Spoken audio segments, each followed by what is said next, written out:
Welcome to Snowmobile Sessions Live on YouTube and your favorite podcast platforms.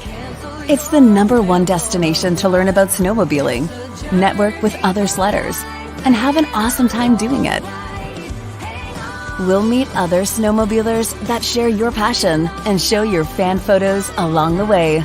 Snowmobile Sessions Live. Enjoy the ride.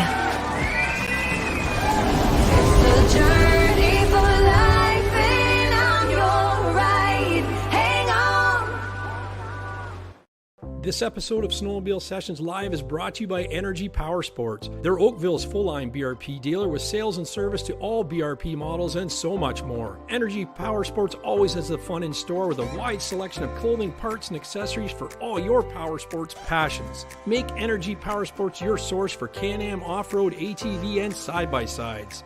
Can-Am on-road Riker and Spider, including the sporty F3S.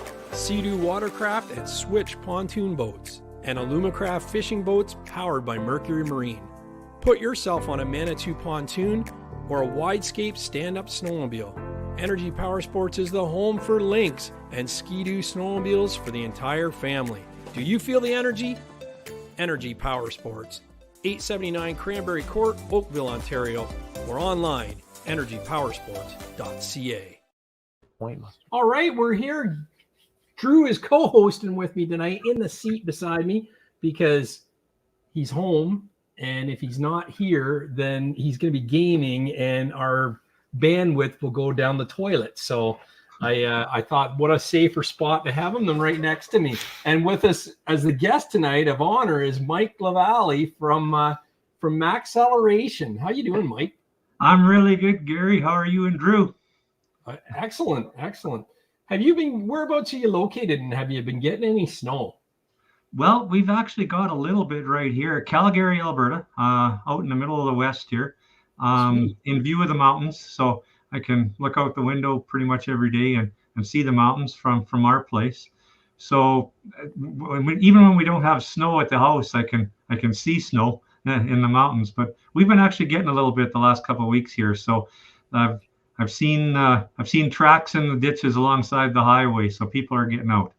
Yeah, that's good. Well, we've been out. We've been on OFSC trails lately on the weekend, and then today we just went field hopping this afternoon after work and before this show started. So just trying to pound some life out of the 2018 XRS so we can make sure it's ready for our big trips coming up in Quebec, and then we got the Sudbury group ride. So it's going to be a good time, and it seems to be that thanks to Adam Furlong at Backyard Recreation, because he let us drop the pig off on Friday, and he had us all fixed up Saturday night. So really appreciate that, Adam. I know he's watching this in his shop right now, probably as he's wrenching, but. Actually, for the record, he had that done Saturday afternoon. We just weren't available to pick it up, so that's even better. That he got us on such short notice. So thank you, Adam. Yeah. That saved us. That saved it. New injector installed, and it's running as Pete would say from last week, tickety boo. So yeah, it was. It seems to be working fine. So we still got some testing to do. Might play a little hooky tomorrow and get that done. Who knows? But yeah, I got to keep beating the snot out of it. I'm going until I blow up a belt, and then I know that it's nice and broken and ready to go. Is that a good tip, being from your racing heritage, Mike? Well, kind of, yeah. People always ask me how I test, and a lot of times I don't have a good opportunity, so I take it off the trailer and ride it like you stole it, sort of thing. So, nice. Now, you know our friend Gord McDonald that was on a couple of weeks ago. Yes, said you got to get Mike LaValley on, and then I looked at you and I got chatting, and I look it up, and I see your logo, which is very familiar in the racing world, and your heritage. Tell us a bit about, for the people that haven't really heard of you or your company. Tell us a bit about who you are and what you do. Well, it kind of started a long time ago. Snowmobiling, just like a lot of people that you have on your show, I think it gets in your blood. You know, people are passionate about it from a young age, and it just keeps going.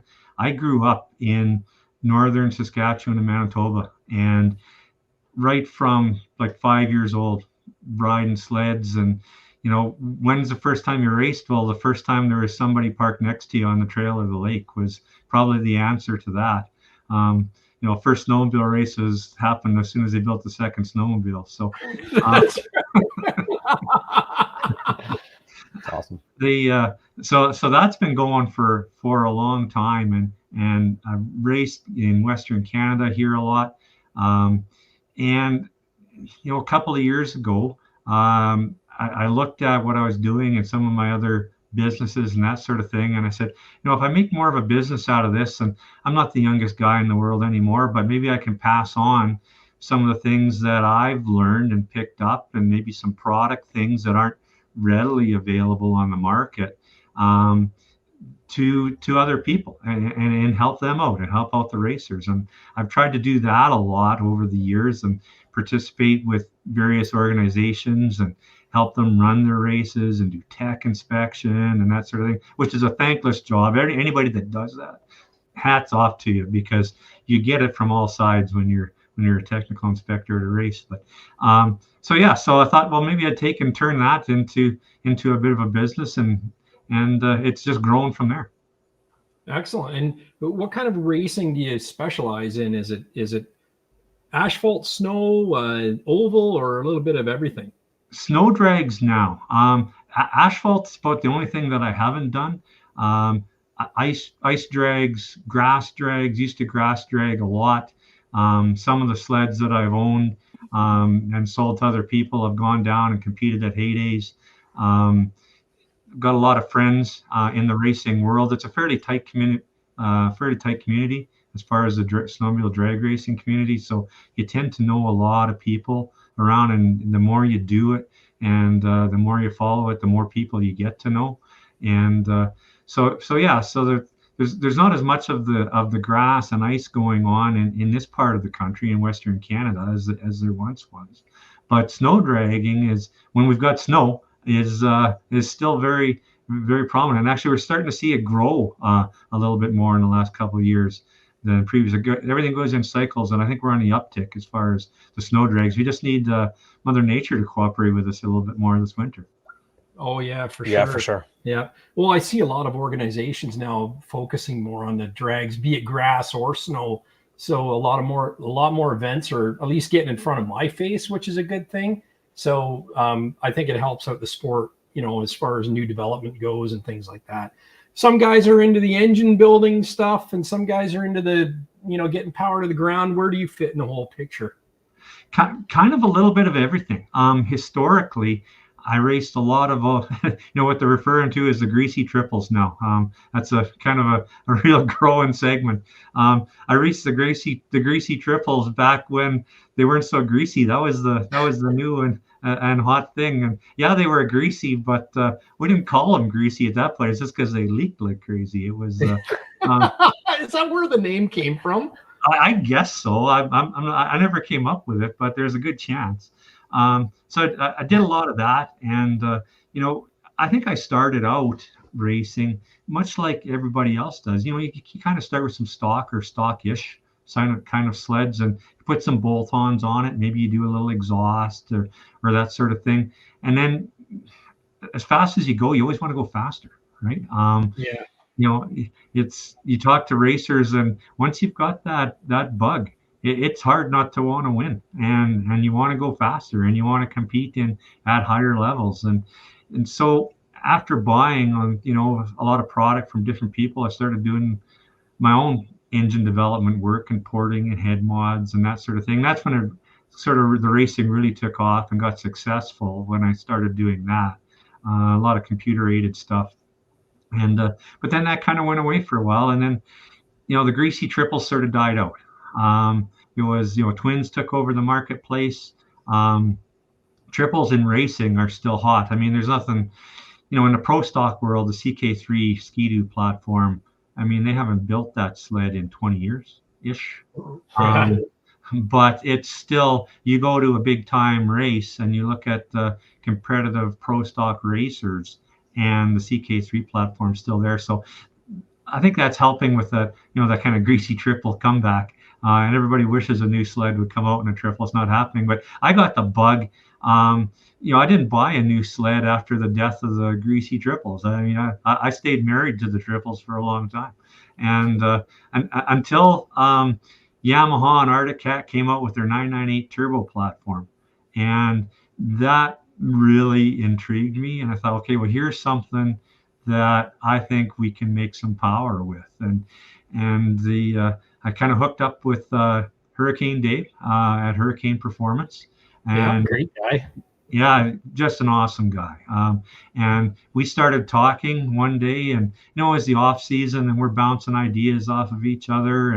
And I'd ask him, what about this? And he'd say, well, this is what I do here. What do you think of this? And back and forth. And I was out in the shop one day on the phone, and, we're trading logs back and forth on the machines. And I said, what do you think about having a dealer who could help you out and support you and be mostly a, online type storefront and another avenue for people to get through to your products, and not necessarily a big brick and mortar kind of guy? And he says, well, are you talking about you?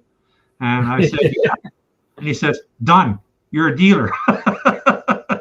That's awesome. And it's kind of started ever since. We've got a great relationship going, and we visit each other a couple times, and so that was the start of it. And it's all about the relationships you make with suppliers like Dave. Yeah, for sure. It's there's a lot of people that want to sell product in the snowmobile marketplace, not so much in with the drag racing type of focus. That's a pretty narrow segment of the overall snowmobile market. But when you get into it, because you're catering to people that are kind of right now kind of guys, because drag racing is all about right now. You prep for a long time, probably during the summertime, to go out and race for 4 seconds. Your stuff's got to work. It's got to be reliable. And the relationships with the suppliers is just super important for me. I don't want to make promises to customers if I know my supplier is a little iffy or can't fulfill or something like that. So yeah, that's a real important part of it. Yeah. Oh, for sure. You know what? Just to touch on that, the guys like Hurricane Dave and John Sherrard and stuff, they always reach out to the people, the users, like you were a user at that point in time, and listen, like, what are you experiencing with this? And what is your settings? And try this, try that, back and forth. It's not like, here it is, use it the way I'm telling you, use it, and whatever. They listen to the feedback they get on it. So yeah, we got a couple people. All Terrain TV says he'll have the only triple around with no grease. And the other one I like is he says, yeah, it takes 3 in a row to make him really go. Well, he's right. And actually, I have some T-shirts on the website that 3 in a row plus a turbo. Oh man, just kicking it up that next level, hey? Yeah. Let's see who else is in the shop tonight. Tim V's in the house. It says good evening. LaPointe Ski 800R's in the house. The All Terrain TV's back for another week. DP Rock sitting right here. Who else we got? Outdoor Hobby Guy. I was chatting with him this afternoon about riding in Quebec. Throwing Sparks. What else we got here? The whole bunch. Ron Castelloot. Hi, everyone. He says, Odie, the sled and truck guy, has been crazy busy grooming the trails. We got some pictures from him this weekend. Keith 63060, Bobby O 1967 GT. He says, great job, Drew, on doing that studded track. The video was great. Cannot believe it took you and your dad only 45 minutes to do it. Only if it took 45 minutes. It actually took 45 minutes, but there was a period of 3 hours where we were looking for our 10 millimeter. So it ended up rolling under the sled. So we found it. Justin King, there's a new name. Welcome aboard. Welcome to the shop. Greg Kelly, he's back in there, and they're all getting excited. Galitz is in there. Who did I miss? Wisco Sledheads, of course. Jay Harley Boy. What else? We got Bobby O GT. I think I said that. It goes on and on and on. I apologize if I'm missing anybody, but just say hey if I did. But yeah, it looks good. We got some house cleaning to do. We got a little super chat from, where did that one go? Oh, right there. So I don't have my thing queued up, but I'll queue it up. And just wanted to thanks for last week's shit show. That was a lot of fun. Broke a lot of records, and I've got a lot of great comments and compliments on that show, and people worried about it getting canceled too. So I appreciate the super chat there, SledTube. Thank you so much. I'm going to queue up my sound effects. So if any more of those come in, that almost bought a beer at the Sportsman's Lodge. So we're getting there. Dangerously close. We're dangerously close. We might be able to afford that trip. Who else we got? Jason Dill, 850 XCR 136. Oh, geez. I like that one. Parents must not have liked you. Kidding. Nathan M. Who else? I think that's it. I think that's all that I saw when I was looking in the chat. Yeah, that's perfect. No, that's well, great. There's a line of thinking that if people aren't threatening to cancel you, you're not doing something right. So no, it was actually pretty good. A lot of fun, and we hit the 4-hour mark, and he didn't want to go. I had to kick him out of the garage. He was just getting warmed up. He was just... I think after beer 6, that was just him getting warmed up. That was crazy. They were having a good time. Yeah. That was a cool show. I wish I could have sat down with that one. I was watching it over in the corner laughing. You can probably hear me in the background. I was laughing the whole time. It was a great show. That was a fun time. So, 5.3 thousand views at the moment. Yeah. And listen, we had a guy come on, Jeremy Rides, and he said he'd do the show. He actually emailed me, and he's a little shy and nervous on coming on the show. I think we're going to get him go on, but what I want you guys to do is not only like this show, but go over to Jeremy Rides' channel, and he just put out a video on hitting 90,000 subscribers. In that video comment, leave a comment and say, "Congratulations, Jeremy Rides. We got to get you on Snowmobile Sessions. Make it happen." Let's do it. And do that. We need 20 people to do that. We got 51 in the chat right now. Yeah, Mike Galit says, "I want to see that." Jeremy's so close. He's on the fence. So if we can get him, I'm trying to tell him not to be nervous. And is there anything to be nervous about, Mike? Not at all. Nothing at all. You guys are such great hosts. Why be nervous? Exactly. Matt from Muskoka Freerider was nervous Nelly, and it took a lot to get him convinced to come on. And he couldn't believe how fast the time flew by. Which is super surprising for a guy like that who's got hundreds of thousands of followers on every platform and stuff like that. And yeah. So we're kind people. We don't bite. We can't bite you really. You just hit leave if it's not going well for you. Yeah. So there's Nathan. Jeremy's a good guy and good content. So just help me out. Give Jeremy that little push. Tell him it's going to be okay. You're looking forward to seeing him on Snowmobile Sessions. Make it happen and see what he says. But do it on that 90,000 subscriber video, because that's a big feat. And I know he's gone through some stuff, and he was out of the scene for a year or two there. So he's back in full force and doing some awesome stuff. So make sure, look at Robert Gilmore. Thank you for doing that. So yeah, if you guys all just scooch over there right now and tell him to hop on tonight if he wants to say hi, not on screen, but we're in the chat. But this is your show, Mike, not. I'm just along for the ride. I'll comment here and there. Yeah. For sure. Well, that's how we try to run it. We try to make it about the people that are coming in here and sharing their products and their stories and having a laugh along the way. So are you like some of the stuff, and we're going to show photos in a bit, but you do a lot of billet machined goods. Are you a machinist, or are you a mechanic, or where does your specialty lie? Well, actually, I have that done for me. I've hooked up with a couple of really good suppliers that I got in contact with because I was looking for some specific things and kind of had to look hard for them to find what I was looking for. And then you have questions you ask. I thought, well, if I'm asking these questions and and wanting to track down some of the stuff, maybe some other people are too. So I became dealers for a couple of good people that are machinists. One is a company out of Ontario called Trick Toys. Do a lot of move a lot of his product with wheels and offset axles and that sort of thing for the oversize on the back. And also hooked up with a really good fella, Jesse out of New York from Elevation Design. Just a super guy. And he does custom wheel work with billet wheels. He's a great machinist. He's done some custom drag racing specific traction products for me. And we have a really good relationship. there, and that's kind of one of our new things that's going to be coming out, is something that Jesse and I have been working on. So it's pretty cool. Yeah, it takes see, if you find a machinist making your best friend. Yeah, absolutely. Especially if it's a good one that you can work with, and he's reliable and dependable. Yeah, absolutely.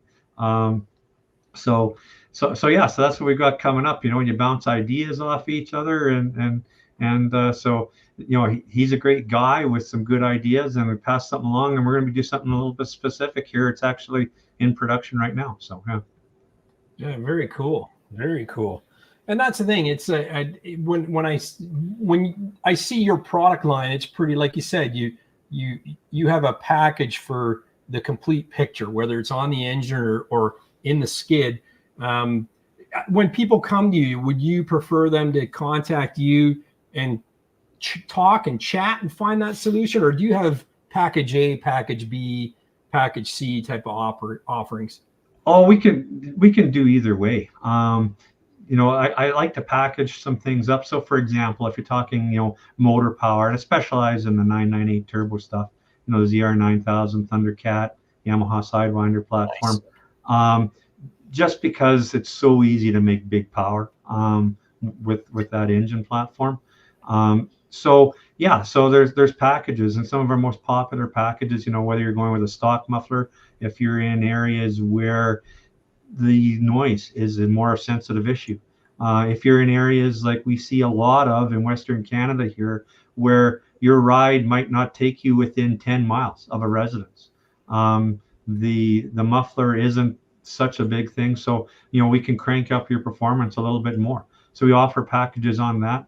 But a lot of it comes down to, people have questions and they're not exactly sure, okay, because everybody's situation is different. Sledders are very individual people, and their rides are individual, where they ride is individual, how they ride is individual. So a lot of it starts with a conversation on, what's their specific goals? What do they have now? What are they looking to have, and how can we do that? And it's not necessarily about spending the most money. There's lots of times I tell, people will come and ask a question. They say, what about this? I say, well, that's really great.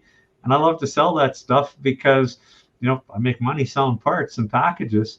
But in your situation, I don't think that would be the best solution for you. So let's try this first. And I think guys appreciate that. Is it mostly trail, or are you getting a lot of racers coming your way? About 50-50.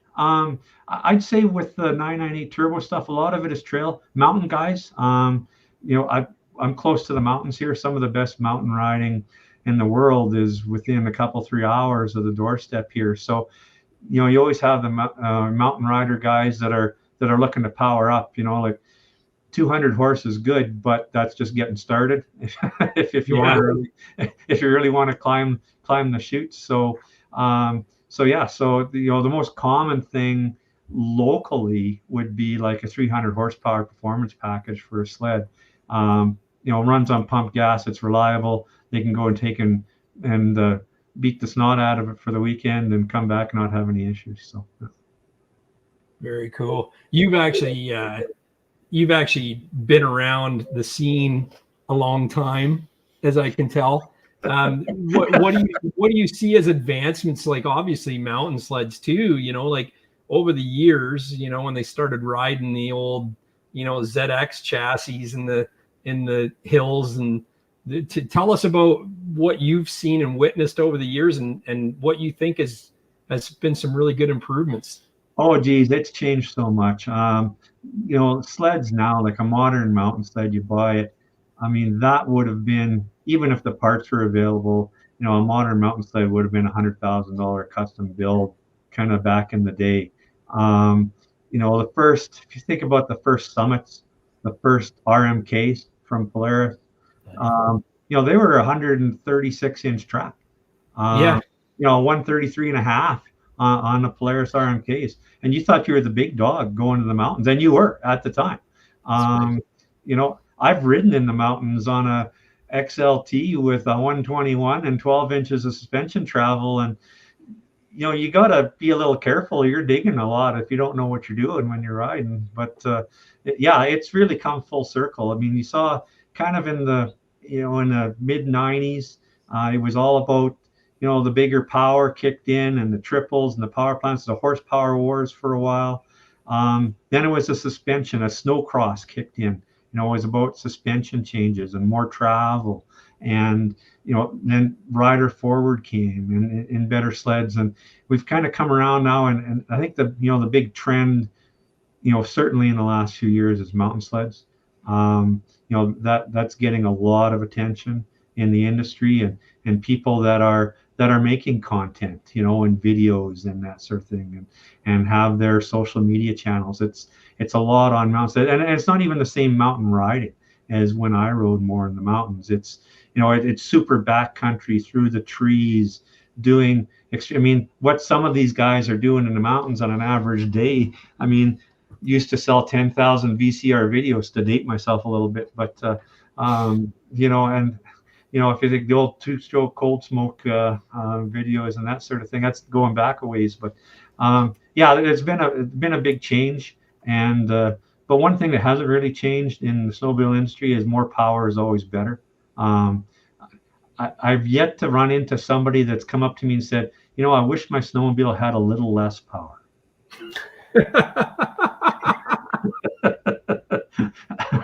So that's where we try and come in and find ways to improve what they have, and that sort of thing, or help them out, or give them some advice. Even if they don't buy anything, sometimes you can just steer somebody in the right direction, and maybe they become a customer down the road, or they tell their friend that, hey, I got some really good answers. So yeah, we can. Yeah. Oh yeah, for sure. Very cool. Yeah, it's neat to see, even just every year the manufacturers just inch more and more over the line, with now the 850 Turbo R, had the 900 R that Polaris had a couple years ago. Like, it's just things are getting insane, and they're just pushing it stock. Like you said, like a mountain sled today would have been $100,000 custom build back in the day, right? Oh yeah, if you had 200 horsepower in a mountain back when mountain sledding sort of really became a thing, you ruled. I mean, you drove around everybody. You went up the highest peak. You were the big dog on the mountain with that. If you had it, a 141 track, oh my goodness, like that was, that ruled. That was holy. Look at the traction you've got. Look at the flotation. Well, now that's a middle of the road crossover sled, so it's changed a lot. We, 20, 30 years ago, we had to overcome a lot of things and sometimes it was with power, sometimes it was with riding skill, or a combination thereof. But yeah, the new product coming out of the manufacturers now is just unbelievable. Oh yeah, for sure. Like, that's the thing. It's like, you see trends pop up all the time too, and it seems that it went really long track 175 in the mountains. Yeah. And then now it's starting to inch back to 146, 154. And then you had the tunnel cutting thing going on 2 years ago. Like, what's that all about? Yeah, and you saw some of that come into play with some of the manufacturers. Polaris had their slash tunnel, in response to some of the tunnel cutting that was going on. But that's all with the riding style that's become so popular in the mountains now. It's not necessarily about going out on a long trail ride or finding the places, but it's finding the deepest snow and doing the maneuvers, the jumps, the launches, the flips, the tree riding. They're going places that and it looks cool. They're going through the trees, and I look at it and I go, why do you want to go there? But that's okay. It's a whole different skill level and a riding style for sure. And they need some performance to be able to do that. You need instant throttle response. You need a machine that's going to be able to pop up out of the snow. It's going to be maneuverable. And so some of those things you mentioned, like shorter tracks and tunnel cuts, that's following the desire for that type of riding style. So yeah, I think we're going to see that kind of inch back a little bit from the super, super long. because if you've ever tried to trail ride a 174 sled, it's not the most fun experience. It's great when when you've got 8 feet of bottomless powder going up the mountain, but on the trail to get up there and a trail back, it's not the most pleasurable experience. Yeah, no kidding, right? Yeah. Oh man, I couldn't even imagine riding like the 144 backcountry, or I forget what the crossover from Polaris is called. That's also like a 144 with the wider stance. I feel it'd be a handful, especially when those come with like 2-inch powder maxes on them from factory. It's like, God. Yeah. Well, I have a few machines as well, and some of and it depends on what we talked about. People are different, and setters are individual, and they use their sleds in individual ways. And 2 of my best race sleds are mountain machines, because of the way they come from the factory. A drop drive shaft, drop chain case. It makes a big difference. There's things that were stock on those machines that we used to do back in the pro stock days to make a machine faster, but now they're coming that way from the factory. And a narrow ski stance and no sway bar and all those sorts of things. Well, yeah, it makes a great mountain machine and an off trail in the powder, and it can help make it lightning quick as far as accelerating and going in a straight line. But yeah, you're not going to put 100 kilometers on that trail ride and on a groomed trail somewhere. You'll drive yourself bananas. Yeah, that's right. Well, Master says he wants to get a 174 for trail use. Each their own. I wouldn't highly recommend it, but you won't be the fastest on the trail, that's for sure. Maybe the straight line you would too. Yeah, across the lake. If you can get through the trail and get out onto the lake, you'll totally destroy your buddies. But up to 60 miles an hour, then it tops out, right? Yeah. I'd be afraid of on hard pack those 175s folding up too easy. I know that was like a big problem with them, like the rails on the long. Like that's another big issue with having like the longer tracks, that you have the rails will start to flex. I'd be afraid on hard pack trail those bending. Like in soft powder, it's completely different, right? So I actually get a lot of questions from people on that because I live in the shop here is kind of on the edge of the prairie country and in the mountains. I get comments from guys every once in a while that, geez, I was going across the field and a guy on a short track sled blew me away. What the heck's going on? Well, a couple of reasons for that is they forget that or maybe they weren't even aware of it, but their mountain sled is geared very, very low. I mean, they're turning a 2.5-inch, 3-inch track, and they got to be able to do that. So first thing I say is, well, look at your gearing. Because it's going to be geared for a lot more top end than you have. And the other thing is that mountain track isn't designed to go that fast. The manufacturer doesn't recommend driving any more than about 80 miles an hour with it, because they're not going to warranty the track. It'll start to have some issues. So once again, it's that conversation, just finding what somebody's style is and what they need to do. Oh yeah, 100%. What kind of things can we find? You get your website up in the background there. What kind of things can we find on your website? Well, there's some interesting little goodies. One of the things, I'm not a small guy, so I had to always find. We're going to put that out there now. None of us are. but drinking that many beers, he's not going to be small much anymore either. Yeah. By the time I'm suited and booted with a helmet on and a tech vest and everything, I'm probably 280 pounds. So to be competitive in racing and be successful, I had to find ways to try and make the machine as efficient as I could and make the most power I could, because I was probably 100-pound disadvantage. You take a ISR stock rider, at the 180-pound minimum base weight. Well, I'm 100 pounds over that. So you have to kind of find some things. So one of the things that racers have done for years and years and years, you don't really hear it talked about a lot, is bearings and differences in bearings and low friction bearings. And historically, what guys would do is, they'd pull the seals and drain the grease out of them to get them to roll faster and stuff. But that doesn't make for much longevity of a bearing once you're pulling the seals and taking the grease out of it. So what became popular is a ceramic hybrid bearing, where it's actually a steel race in the center, but the balls in the bearing are made out of a ceramic material. The ceramic is much smoother and lower friction than steel ball bearings are. They are just inherently a smoother running bearing, and it's quite dramatic, actually, the difference. The problem is that drag racers would use them, but they're also very expensive. They're big time money, so it'd be nothing to spend, $700 or $800 just in bearings on a skid. A lot of people, yeah, okay, is it going to make that big a difference? Geez, I don't know. That's a lot of money to spend in my bang for the buck type equation. So one of the things that I did is when I started looking into parts for racers and stuff, because I've always used ceramic bearings, but I started going to different manufacturers and evaluated probably a half a dozen different manufacturers for bearings, place orders, test them when they come in, that sort of thing. So that now we have our own line of ceramic hybrid bearings to help out. And, they're priced pretty competitively. Are they more than a $7 bearing, standard bearing? Absolutely. But what I tell guys said, you really want to go fast, then a couple dollars more. It's kind of the racing and high performance. What's the old slogan?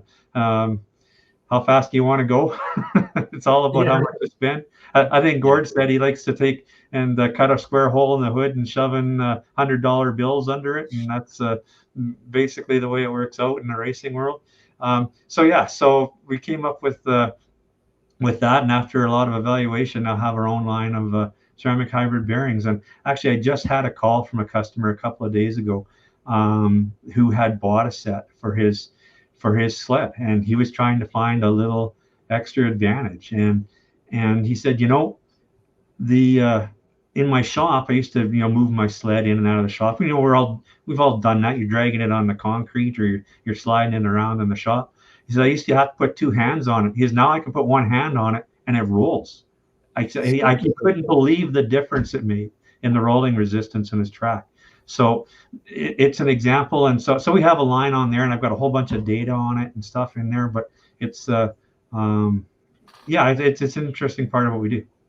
Do they have more balls in them than the regular? Or are they just lubricant that's different? Or someone said aluminum oxide ball bearings. Like what makes them so less resistance? Well, the ceramic that the balls are made of, the outer race is still a chrome steel, and it has to be that way on the outside just so it doesn't get too soft. But the ball inside on the race is a silicone type, ceramic, not silicone, and it's very hard. Ceramics are very, very hard, and they're very, very smooth. They're much smoother than steel. And when a normal steel ball bearing gets spinning, you actually got, even with the lube in there, you got a little bit of steel on steel contact, and it can create some friction and what they call a cold weld in the bearing, and it actually generates heat. If you've ever seen a sled on the trail, and you look down at maybe the rear idlers, and you can kind of see the icicles coming off the center of the hub. Sometimes that happens in some weather conditions. Bearings get hot, even on snowmobiles. It actually builds up quite a bit of heat. We did some testing, and we took like a standard NTN bearing, just a standard issue, lower cost. You buy them in a sleeve, and spun it at about 1,800 RPM for 3 minutes. That's the equivalent of about 40 mile an hour on a rear idler. And at the end of 3 minutes spinning it, you couldn't physically touch the bearing. That's how hot it gets. So then we did that with the better. They're, kind of what the premium bearing was in the market, because it's easy. You don't want to compare yourself to the lowest end, because that's shooting fish in a barrel sort of thing. So tried to pick what the, kind of what the better bearings was in the market with the black ice bearing that they sell. It's between $20 and $30 a piece for a black ice bearing, lower friction, different grease, that sort of thing. And we spun it, and it certainly, it didn't get as hot as the other one, but it got hot too, generated heat. And then we did it with the ceramic, and it gained like maybe a quarter of the increase in temperature. It's just so much more smoother, so much less friction, longer life, better performance. It's kind of funny.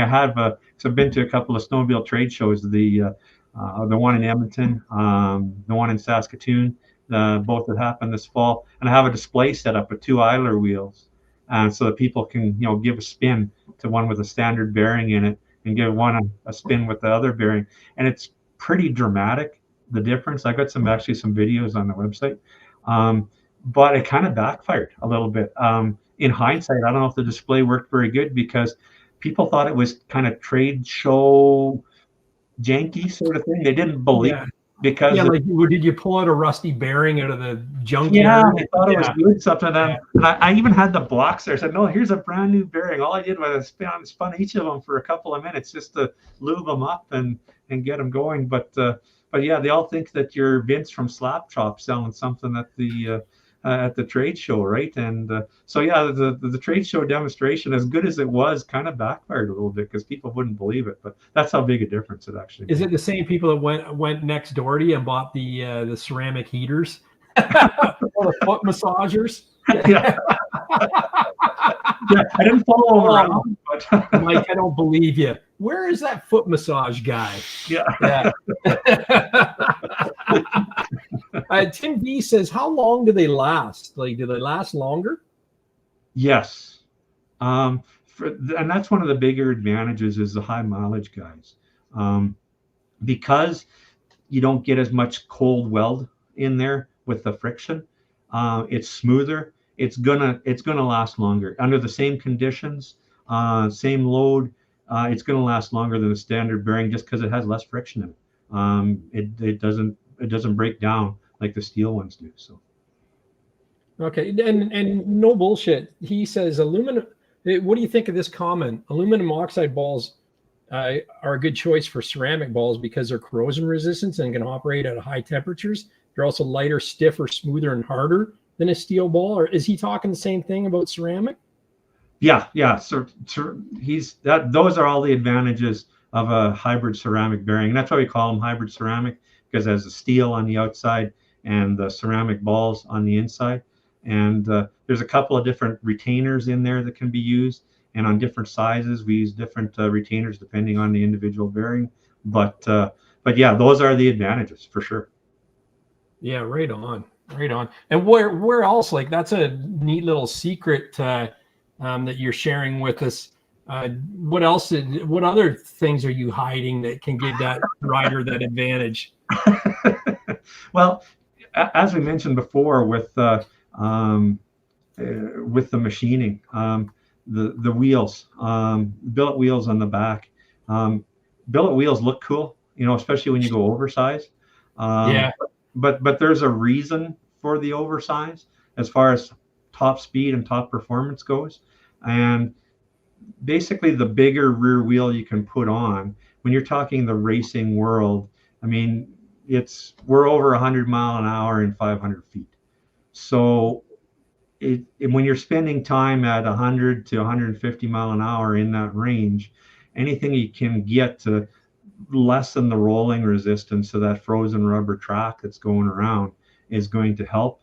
So depending on your frame, if you're going to go to like a 9 or 10-inch wheel, that's going to free up some rolling resistance and gain you some top speed there as well. So we offer some choices as far as that goes to make it work. And it's kind of funny because all the things that I sell are things that I've tried out myself. I've put them on the sled, I've used them, I've beat them up. I'm not particularly easy on my equipment. I tend to go pretty hard on it and abuse it. We've got to be able to trust what we sell and be able to stand behind it to the customers. So we're pretty careful about that. And yeah, the next thing is the bigger idler wheels on the back, because that kind of goes along with the ball bearings too, because some of your biggest resistances on a snowmobile are in the suspension, the track, the drive. You've got that big heavy rubber track going around on there, and plus it's frozen, it's below zero, and it's spinning on there, and we all like it to go as fast as it can. So it's a challenge. Anything you can do to make that skid and that drivetrain more efficient, you're going to see gains out of it. And it's not just for the racer, but out at east, like where you guys are at, you got a lot of high mileage riders. The high mileage guys, if you're putting on a lot of miles, and the greaseful bearings they come loaded with grease in them in the bearings, just to answer that question, and that come up. And actually don't recommend taking them apart and re-greasing, because you're going to damage the seals. And even if you're really careful about taking the seals out, it's not going to be the same as when it goes back in. And they are so low friction. My recommendation is just leave the grease that's in there and the seals that are in there, and you'll get the best results. But anyway, to come back, the high mileage guys, if you're going a long ways between stops, it might make, if you can get 5% more out of your travel because you free up some friction in your drive, that's the difference of walking or having to refill your gas tank sometimes. Yeah. Well, I noticed you do a lot of big wheel kits too, right? Like, what's the advantage for people that don't know? What's the advantage for the bigger wheel kits on those sleds? Yeah, and that's just rolling resistance again, that big wheel kit on the back. If you think about it, think about your track, especially if your suspension's compressed down a little bit. It's making an oval as it goes around there, and your tightest points are at the front drive shaft and at the back. It's making that tightest turn, right? If you were to take that track and not have it be an oval, but if it was round, you have almost no resistance, because now it's like a tire and it just rotates. You have a lot less rolling resistance where it doesn't have to make those. So we're not going to get to a great big round track on the back of a snowmobile. We're not going to put a tractor tire on the back, but anything you can do to increase that radius so it's not such a tight bend when it comes around your driver. And that's why you've seen guys, the racers for years, try and go with as big a driver as they can on their front drive. Same thing on the back, because it's pulling on that back idler, on that back wheels that comes around. So if we can increase that radius and make that less of a pull, decrease that resistance as it's yanking that track around the back, and it frees up the resistance, and it's like free performance. Well, it's not free because it costs something for the big wheel kit, but all performance costs money. There's no such thing as a free model. You're going to sponsor all the listeners with free stuff. Yeah, free performance. Yeah. Did they install the same way? Do they need locking clips on the bearings? Bearings, they're direct replacement. The ones that are on my site, I've got the most popular sizes. So if you've got, say, a press-in bearing and an idler wheel with a circlip in it, you would put this in the exact same way as if you were changing out your bearing. Circlip would go back in there. There's a few Arctic and Yamaha applications where the bearings are press fit on the axle. These would be the exact same way. So they're direct replacement for OE sizes, and I've got the sizes marked on the bearings. But if anybody ever has a question, just feel free to drop me a note and say, hey, I've got this sled, I'm thinking about these bearings, and I'd be more than happy to look up what they need and point them in the right direction. Awesome. And everybody keep watching to the very end, because we have a giveaway. Mike's actually been generous to donate a prize for tonight's show, and we'll keep watching, and we'll fill you in on more details as we get through the fan photos and stuff. So, yeah. Cool. Mike LaValley says, how do they hold up with big weight on it? So if you're a heavier rider and you're putting a lot of bags on your sled, how does that hold up? That's a great question, because I get asked that question quite a bit. And if you look at the specs on a ceramic bearing versus a traditional steel bearing, the load specs are within about 10% of the load specs. They are a little bit less on the load, 10%. Have you ever seen a bearing fail though because of load on a sled? Yeah, never. They'll fail because they're wore out and people haven't serviced their bearings, and they've got 15,000 miles on the bearing in 5 seasons, and it sat in the trailer all year and it got rusty and that sort of thing. So those sort of bearing failures happen. But I test mine. So for example, we were talking about the 998 turbo stuff. I've got on my 2 sleds, my race sleds, I run them on my rear idler in the back. I use what I sell. And with myself on those 4-stroke turbos, the combination's about 900 pounds. The guys last year started calling me half-ton racing It's not a lightweight combination. And so you stand that up, and the one sled's making about 500 horsepower. So I'm putting big power and big weight on that back axle wheel, and yeah, no troubles at all. Oh, that's good. It's good to know. Yeah, there you go, Mike. Answers your question there. Yeah. Greg Kelly says, waiting for the promotion code. And Tim says, giving a 50% discount tonight. Well, 50%, holy cow, hey? I know. It's a little steep. That he wants to be a sponsored rider, I guess, huh? Yeah. Well, 50%, if I can if somebody will give me a 50% code, I'll stock up. But That's exactly. Got it. Yeah. I don't know. Double the price and then offer a 50% code. Well, from time to time, we do have sales and promotions. For example, in the fall, in the off season, when people are, they're starting to think about getting ready and they're servicing their sled.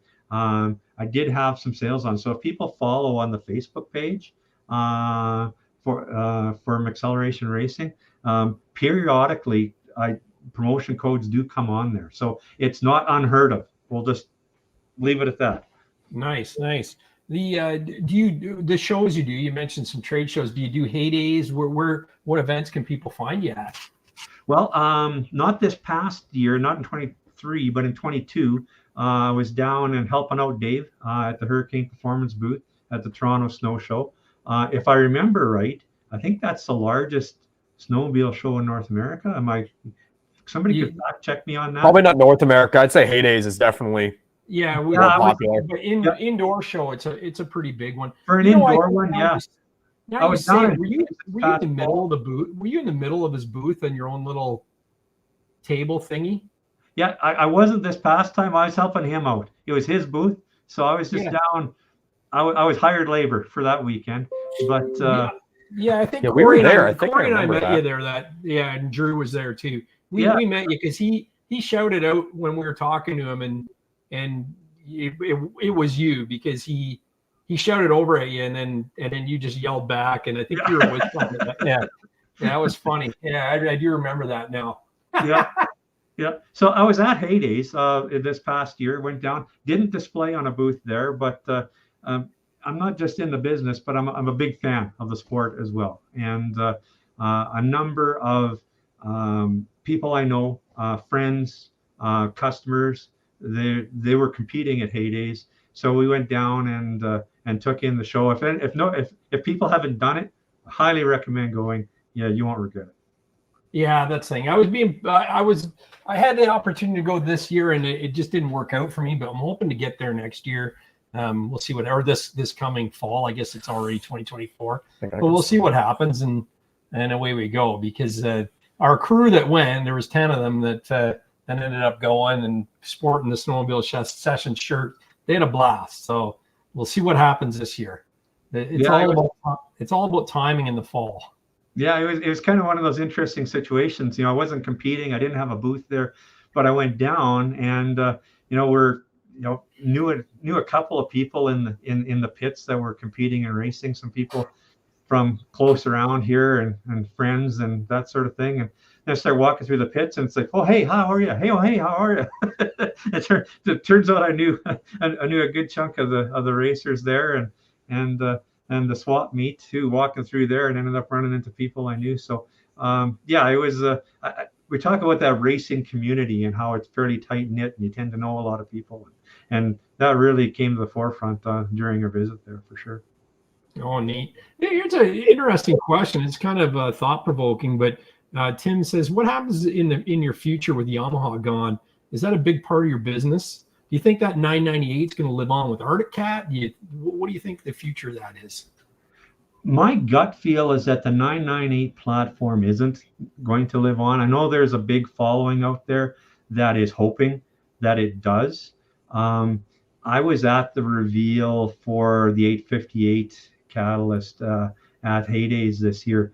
Me and about 5,000 of our closest friends were huddled around there because we thought they were going to announce the turbo at the same time, right?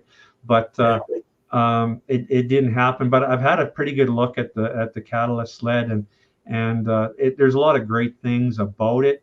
I don't think that 998 engine platform is going to fit in that chassis. It takes up a lot of space in that Procross chassis. It's a chore. I mean, it's using up all of the real estate under the hood, underneath the crossbars. It's full under there. My best guess is that Arctic as it continues, they announced the 858 this year. I think next year the announcement is going to be 858 with a turbo, because we've got that one more year production with the turbo on the 998 four-stroke platform. I think they'll transition away from there, and just like Ski-Doo and Polaris have both done that for their top sled to turbo two-stroke. I think you're going to see that out of Arctic as well. That'd be I don't have the inside knowledge on it, but that's a pretty educated assumption going forward there. So what does that mean for me? It's unfortunate. That being said, we've seen the 998 production now starting, from 2017 and running up through 2025, I guess, is going to be the last kind of production model year. So we've got a number of years in there. And I already made the prediction a few months ago that it's going to become the new greasy triple. True. Yeah. It's got such a following. That platform's got especially in two areas, like in the high mileage trail guys, love the performance and the reliability of the four-stroke type platform. You see it in Dew with the 900, in Yamaha and Cat with the 998, and the performance market just loves the 998 platform. So it's going to be around for a while, and so we branch out, but we'll continue to do 998 turbo stuff for a number of years to come, would be my prediction. So I guess Yamaha is committed to making aftermarket or making parts for many years to follow as well, so that customers aren't high and dry. Do you do much work with the Ski-Doo 900R or the four strokes of Ski-Doo, or are you just starting to get into that? Starting to get into it, and actually Dave has done a lot. He's put a lot of research and development, and we've talked about it a lot. And with replacement ECU, he does a really good job of that, and we've displayed it at some of the trade shows we've been at. There's a couple of different manufacturers that are doing things with programming, because Ski-Doo is very tight with not allowing you to break into their ECM very easy on the thing. It's for sure practically impossible to reprogram that ECM. So there's two ways of doing it. There's a company out there that reprograms it they actually cut it open. When you say break into the ECM, they are physically breaking into the ECM and taking the chip out that's locked and putting in their own chip and then resealing it. And that's their way of getting around being able to program that from Dew. And the way Dave has done it is, rather than do that, and then potential warranty issue might come up, because you're never going to get service on it once that module's been opened and resealed. And the way Dave likes to do is he's replaced it with a brand new one. So you just unplug the factory module, you plug in the replacement one, and now it's fully programmable. He can do whatever he wants with it. He can service it. If you ever want to sell your sled or transfer your performance stuff from one machine to the other, we can do that, because we haven't damaged that original module. You just take it and you put it back in, you plug in your original, and then you swap your performance stuff over to your different snowmobiles. So it's not the least expensive way to go about it, admittedly, but is it the best solution? We think so, for sure. And the racer market hasn't. The trail guys are really liking it and digging it, and it works good. The racer market, it's racing is dollars. It's dollars and cents, and guys are looking at it, and it takes more dollars to make the same horsepower with the Dew than it does with the 998 platform. We can get there, but you can get there with a lot less money on the 998s. So the racer guys tend, if you're going bang for the buck, it's a hard sell to racers, but it's good, absolutely awesome for the trail, lake riding, performance, long, high mileage guys, loving it. Yeah, that's the thing. Precision EFI was on, and they said that the actual Skidoo 900 has a lot more meat in the cylinders, so you can push it way further than you can with the Yamaha, because it's a lot thinner in the walls. So they're really excited about the kind of power they're going to crank out of that. And then when you talk about breaking into the ECM, it's so funny how like the Hurricane Daves and the Precisions and the accelerated technologies, they all share that code. So, there's guys working on the turbo and the programming part of it, but then you've got John that's actually got them feeding them for the Smart Shock stuff. So it's a pretty crazy aftermarket world that you're in. Yeah, and technology is changing like rapidly. 10 years ago, nobody would have even dreamed about half the stuff that we're talking about now. But now it's kind of commonplace, and you see it happen all the time. So it is getting crazy.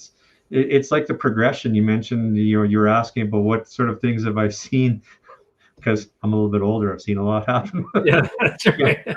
There was a time where if you were at your average lake race, a community race out in the lake somewhere, and somebody put on a drag race, if you had a sled with 150 horsepower, you were the king of the lake. If you had it set up and hooking up, you're probably winning everything. Well, now that's a stockish sled. If you want to be king of the snow now, 500 plus at least to get there. And that's what we're running with one of our sleds right now. So, Yeah. Oh my gosh. That's awesome. All Terrain TV said, so it's not locked in your VIN like a diesel truck, and it can only be used once versus multiple different machines. And he gives a thumbs up. That's correct, right? That's what you're saying. Yeah. Yeah, so you guys are kind of doing like, I know it's a huge thing in the automotive industry to have the biggest one is Haltech with the Haltech Elite system for standalone free programmable ECUs. You guys are kind of doing that because Skidoo has theirs so locked down and contained. And I kind of like to hear that, because my biggest worry with these dues in 10 years is because they're so locked down and electronic that there isn't a lot of options, that when those electronics start to go a little bit, kooky, are you out trying to find a shitty ECU? But find an ECU in a junkyard and hope that it works, right? Because like everything's so temperamental with these new machines, right? So it's good to see that you guys are finding ways around that. Dave has spent a ton of research and development on that, and his staff are still upgrading and working on it. And they've got a new program coming out that's going to take that 900R to 300 horse. They were at 250, it's going to be 300 here. It's in testing right now. They've got it done. He just wants to do some, reliability and drivability testing before he releases it out. But that's coming pretty quick.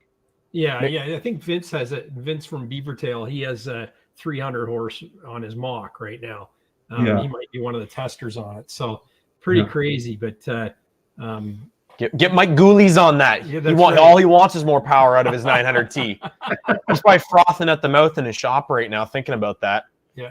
Dang it, someone's gonna have more horsepower than me. I gotta more money. But it's what I think about it, when Dave was on, it's he said like there's a new, when he was on, he had some new reflash out and basically told everybody just log in and he'll flash, like basically you don't even have to go to him. He flashes the new mapping for the ECM right from your desk to his desk to yours. Yeah, which is really cool. Yeah, it's it's kind of like that too with the flash communicator tool that we have for the 988 platform. Is that there's a number of ways we can do it. A person could buy the communicator tool so they can communicate their sled. And I can send them their tune to their phone, which then goes in and reflashes their sled. They can send me their modules. I can do them on the bench here. They can stop by with the sled in a few minutes. I can plug in a tool and do it, and they're on their way again. So, like I say, technology has just come so far. Oh, I know. It's really cool. Like, it's neat to be in this world, right? When I was starting out in my younger years, I was like you. If you had a 440, you were the king of the trail. Like, now you can't even get your wife a 440, to learn on. You start at 600. 440. Remember a John Deere liquefier 440, Yeah. 440 liquid? That was the boss, awesome, man. Yeah. Yeah. If you had one of those, you were the king. And doing a modification was plasti dipping your windshield black. Flat black spray paint on the inside. Oh, my bad. Yeah. Yeah, it would have been spray paint. There was no plastic dip then. Yeah. No, Sorry, no, that's there wasn't. too That was early way, technology. way Sorry. beyond that. And ski wideners, you just yeah. make your own ski wideners. That was the key, right? Yeah. Oh yeah, there's lots of those. Yeah. Yeah. Guys making their own bolt-on shock kits on the leaf springers to try and add a little suspension adjustment on their sleds. But yeah, it was a different thing for sure. Yeah, no, that's cool. Hey, listen, do you want to have a look at some fan photos? I got a ton to show that people have sent in. Plus, we've got some of your products and more of your racing heritage there. What do you think? Sure. Yeah, absolutely. Let's do that. I'll just run my little pre-show thing and away we go. Okay. Fan photos are brought to you by Fast Track Snowmobile Traction. This season, quit sliding sideways on the ice and losing races to your buddies. A Fast Track stud kit will help you with improved braking and give you the arm-ripping acceleration you crave. I put over 3,000 clicks last season on my Renegade 850, and I'll tell you, these studs exceeded my expectations. Not one broken stud. My idle wheels still look like new, and they hooked up like I was on rails in the twisties, inspiring confidence every ride. Fast Track Top Gun kits are the highest rated stud kit at 4.9 stars with over 230 reviews. The studs are heat treated stainless so they are strong and they don't rust. The kit is lighter, easier on the track, and has a lifetime warranty against breaking. Each kit comes with a track-specific template for complete balance with over double the scratch lines from stock templates. All listeners when purchasing a stud kit can get a free install kit, a $30 value. Visit fasttrack.co, add both products to the cart, and use the coupon code SNOW at the checkout. That's fasttrac.co. All right, here we are. Corey Jinks just rolled into the shop. Says, "What's up, gang?" Here we go. Actually, good question before we get into this. Sled Tube says, "How did your relationship with Hurricane start, Mike?" Over the phone, talking to Dave, I like I say, I gave him a call one year in the off season when he wasn't going to be too busy, and started having some conversations and back and forth, and I've been racing with his stuff for a season already when that started. So I had some questions for him and some things we could maybe change a little bit, and he had some feedback and this sort of thing, and we just sort of hit it off and started a relationship from there, and it's been going great ever since. Right on. That's always neat to see how those things flourish, right? So this was in the shop today. We were told, Drew and I were told, if we weren't allowed to ride until we got our dryer fixed. So as you can see here, we fixed her dryer. So she's come home today after work. She's gonna be really happy to see that. You're multi-talented. Yeah. So if you ever need any LG dryer information, then don't call us.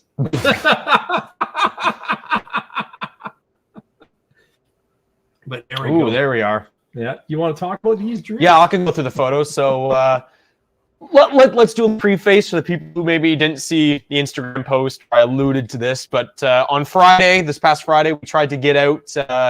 We had to get some time in the afternoon off work, so we decided let's try to get out and ride tonight. We unloaded in Fergus, and I got 2 kilometers, and Sled went into limp mode, and I was running a 1-cylinder. So I limped back to the truck, and lo and behold, dropped an injector on the bag side. So dropped off at Backyard Rec that afternoon, and had it back by Saturday in the afternoon. Couldn't ride it till Sunday, but this was our redemption ride. So we started in New Hamburg this day because the trails opened up a little bit more around home. So yes, this is just a bridge that we saw not far from Cowbell Brewing outside of Blythe. And more beauty shots, more profile shots. Yeah.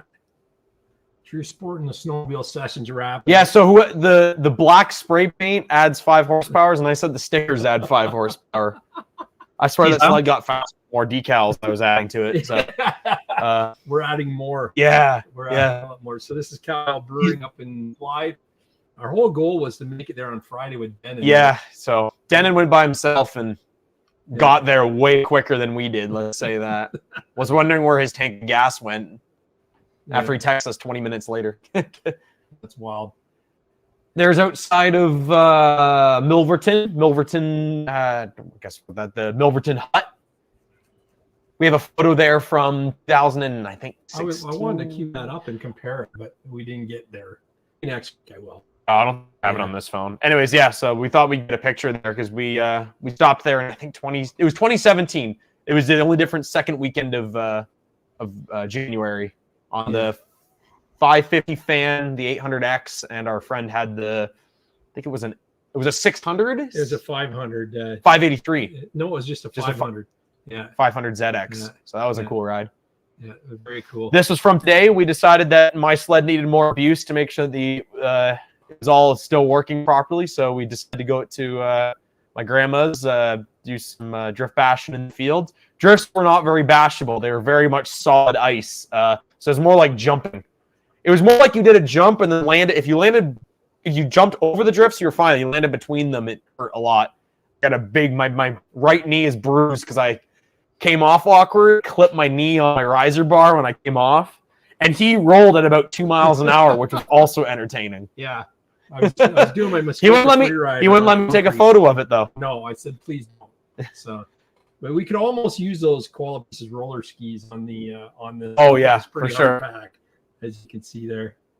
But this is an area where you kind of like to get in on the perfect time when the drifts start to go early in the season. Before, like now, it'll be hard rock, and then we'll get the rain this week, and then we'll get it to freeze, and these things will be like concrete.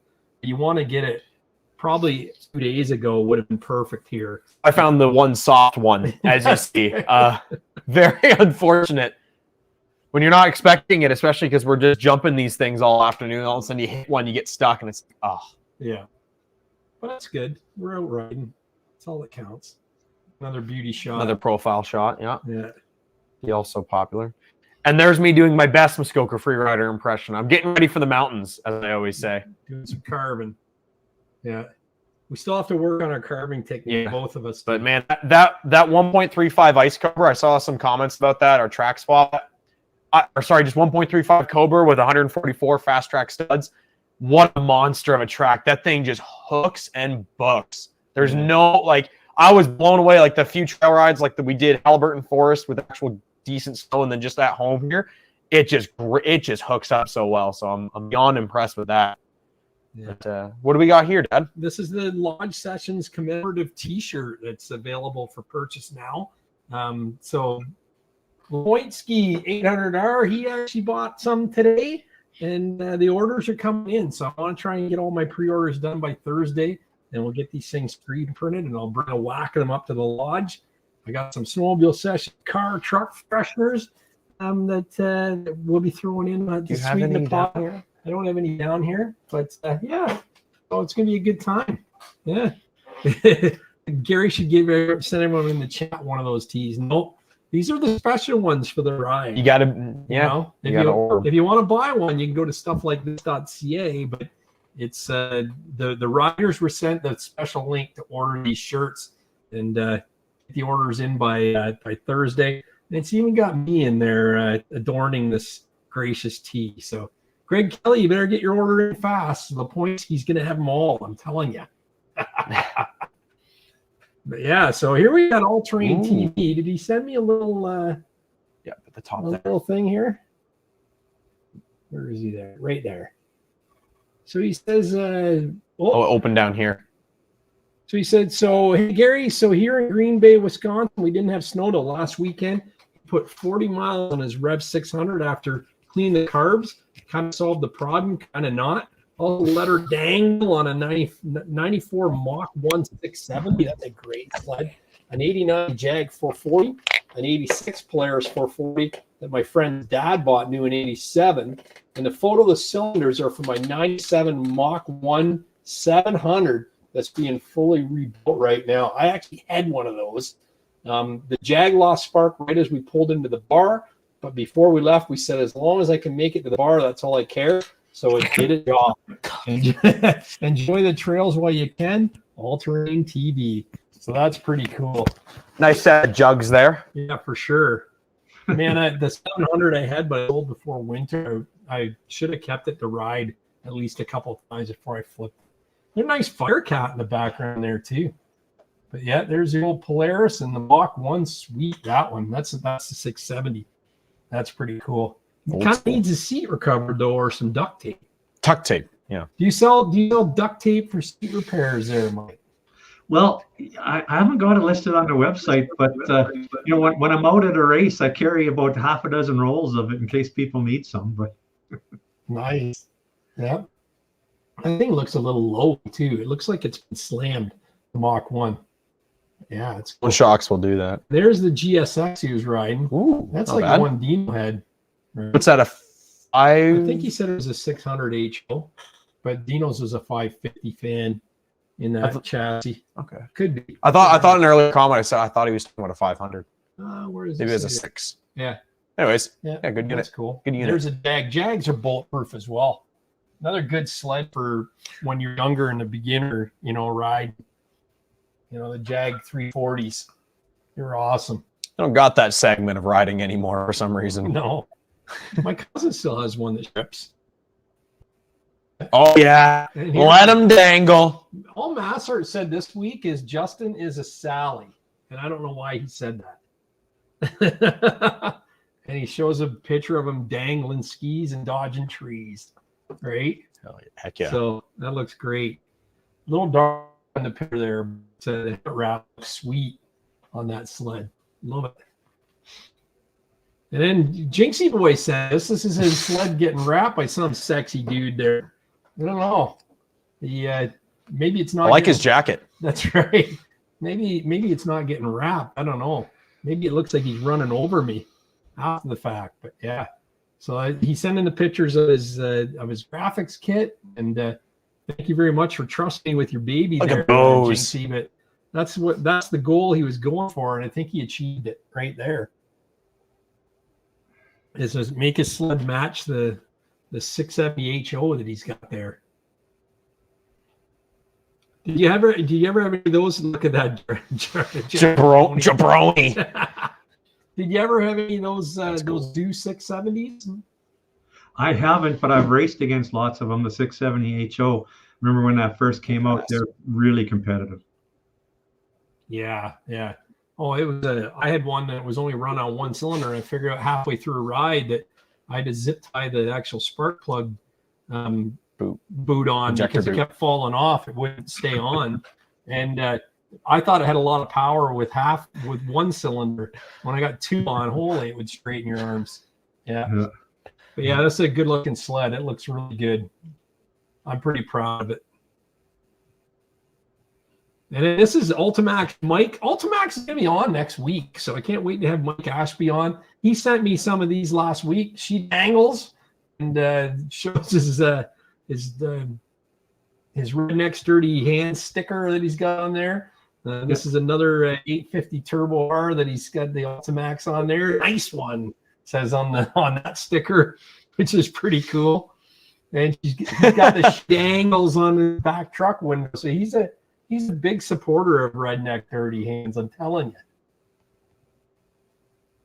And there they are together, just so if you didn't know. There, Mike really does exist. So he's coming on next week, so that's gonna be a fun show. We'll see where that one goes. And then Wisco said he's done 4,000 miles on his sled now, and he says it's time for a new one. He says 200 miles this weekend. I'll take it. Warm up coming. Looking forward to lodge sessions. Also rolled 4,000 miles on the VR1. It's almost time for a new sled. So he shows the odometer there. What's the average speed? Is only 20 miles an hour. Man, that took you a long time to get there. Well, you know it's not abused, you know. That's right. But no fouled plugs there. Look at the temperature, 128 degrees on that too. I think he's running a little warm. Looks like you need some pieces of ice scratchers for that thing. And fuel. He's only 65%. That's not going to do him well. It's okay. That's a good helix of bridges too. And look who's in the back, McKenna. He's riding with him and Mrs. Wisco Sledheads. Sex's Bridge. Yeah. That's the Mini sexy eyes. Yeah, mini sexy right. eye bridge. That looks like it could have been shot in Sudbury, that picture. Oh, I like that Renegade. Yeah. That's pretty sweet. There's a 4-stroke for you to tinker with, Mike. Absolutely. Trying to blow it up. Hey, Wisco said trying to blow it up. You must still have warranty on. People always ask, especially when you're dealing with boost, how do you know how much boost is too much boost? Well, the sled will let you know. Yeah. Yeah. I always say the little orange light that keeps you warm, the little check engine light. Oh, Dan already chipped his hood with his Rooster Rocks. Hey, I live it, man. I ride behind Corey Brock, so I know what you're talking about, Jinxie. all I could hear yesterday when we were riding through the intercoms was ding, ding, ding, ding off his visor with me leading yesterday as well. Yeah. Thomas Knight sent this in last week too, but I couldn't get to it on the show. And he said that's the fastest that Billy has gone on his turbo. They're being towed by this side by side. Is that from? That can't be last week. Where is he from? No, he said it during the show last week. It's probably from the fall. Okay. They drag race those in Peterborough. This little pal Drew Simon, he was in the chat earlier. He was ripping the trails up in Kearney this weekend. I don't think he sent me any text to go with these. There's 2 emails. There's 2 emails. Let me see what the other one says. No, just pictures, but they have tons of snow. He said he spent the weekend just getting him and his wife's sled ready and ripping up and down this. You recognize this part, don't you, Drew? Oh, yeah. There's usually red and blue lights after you hit this part. Everybody's a comedian. Yeah. So. Oh, nice machine. Yeah, he's got some nice sleds. 900 turbo, and I think that one's a 900 naturally aspirated, actually. But lots of snow. Look at that trail. That's crazy. Yeah. It's coming. Look at those trees, man. We have a late start to the year, but it's coming. We're about to have a second late start to the year after it rains and gets warm.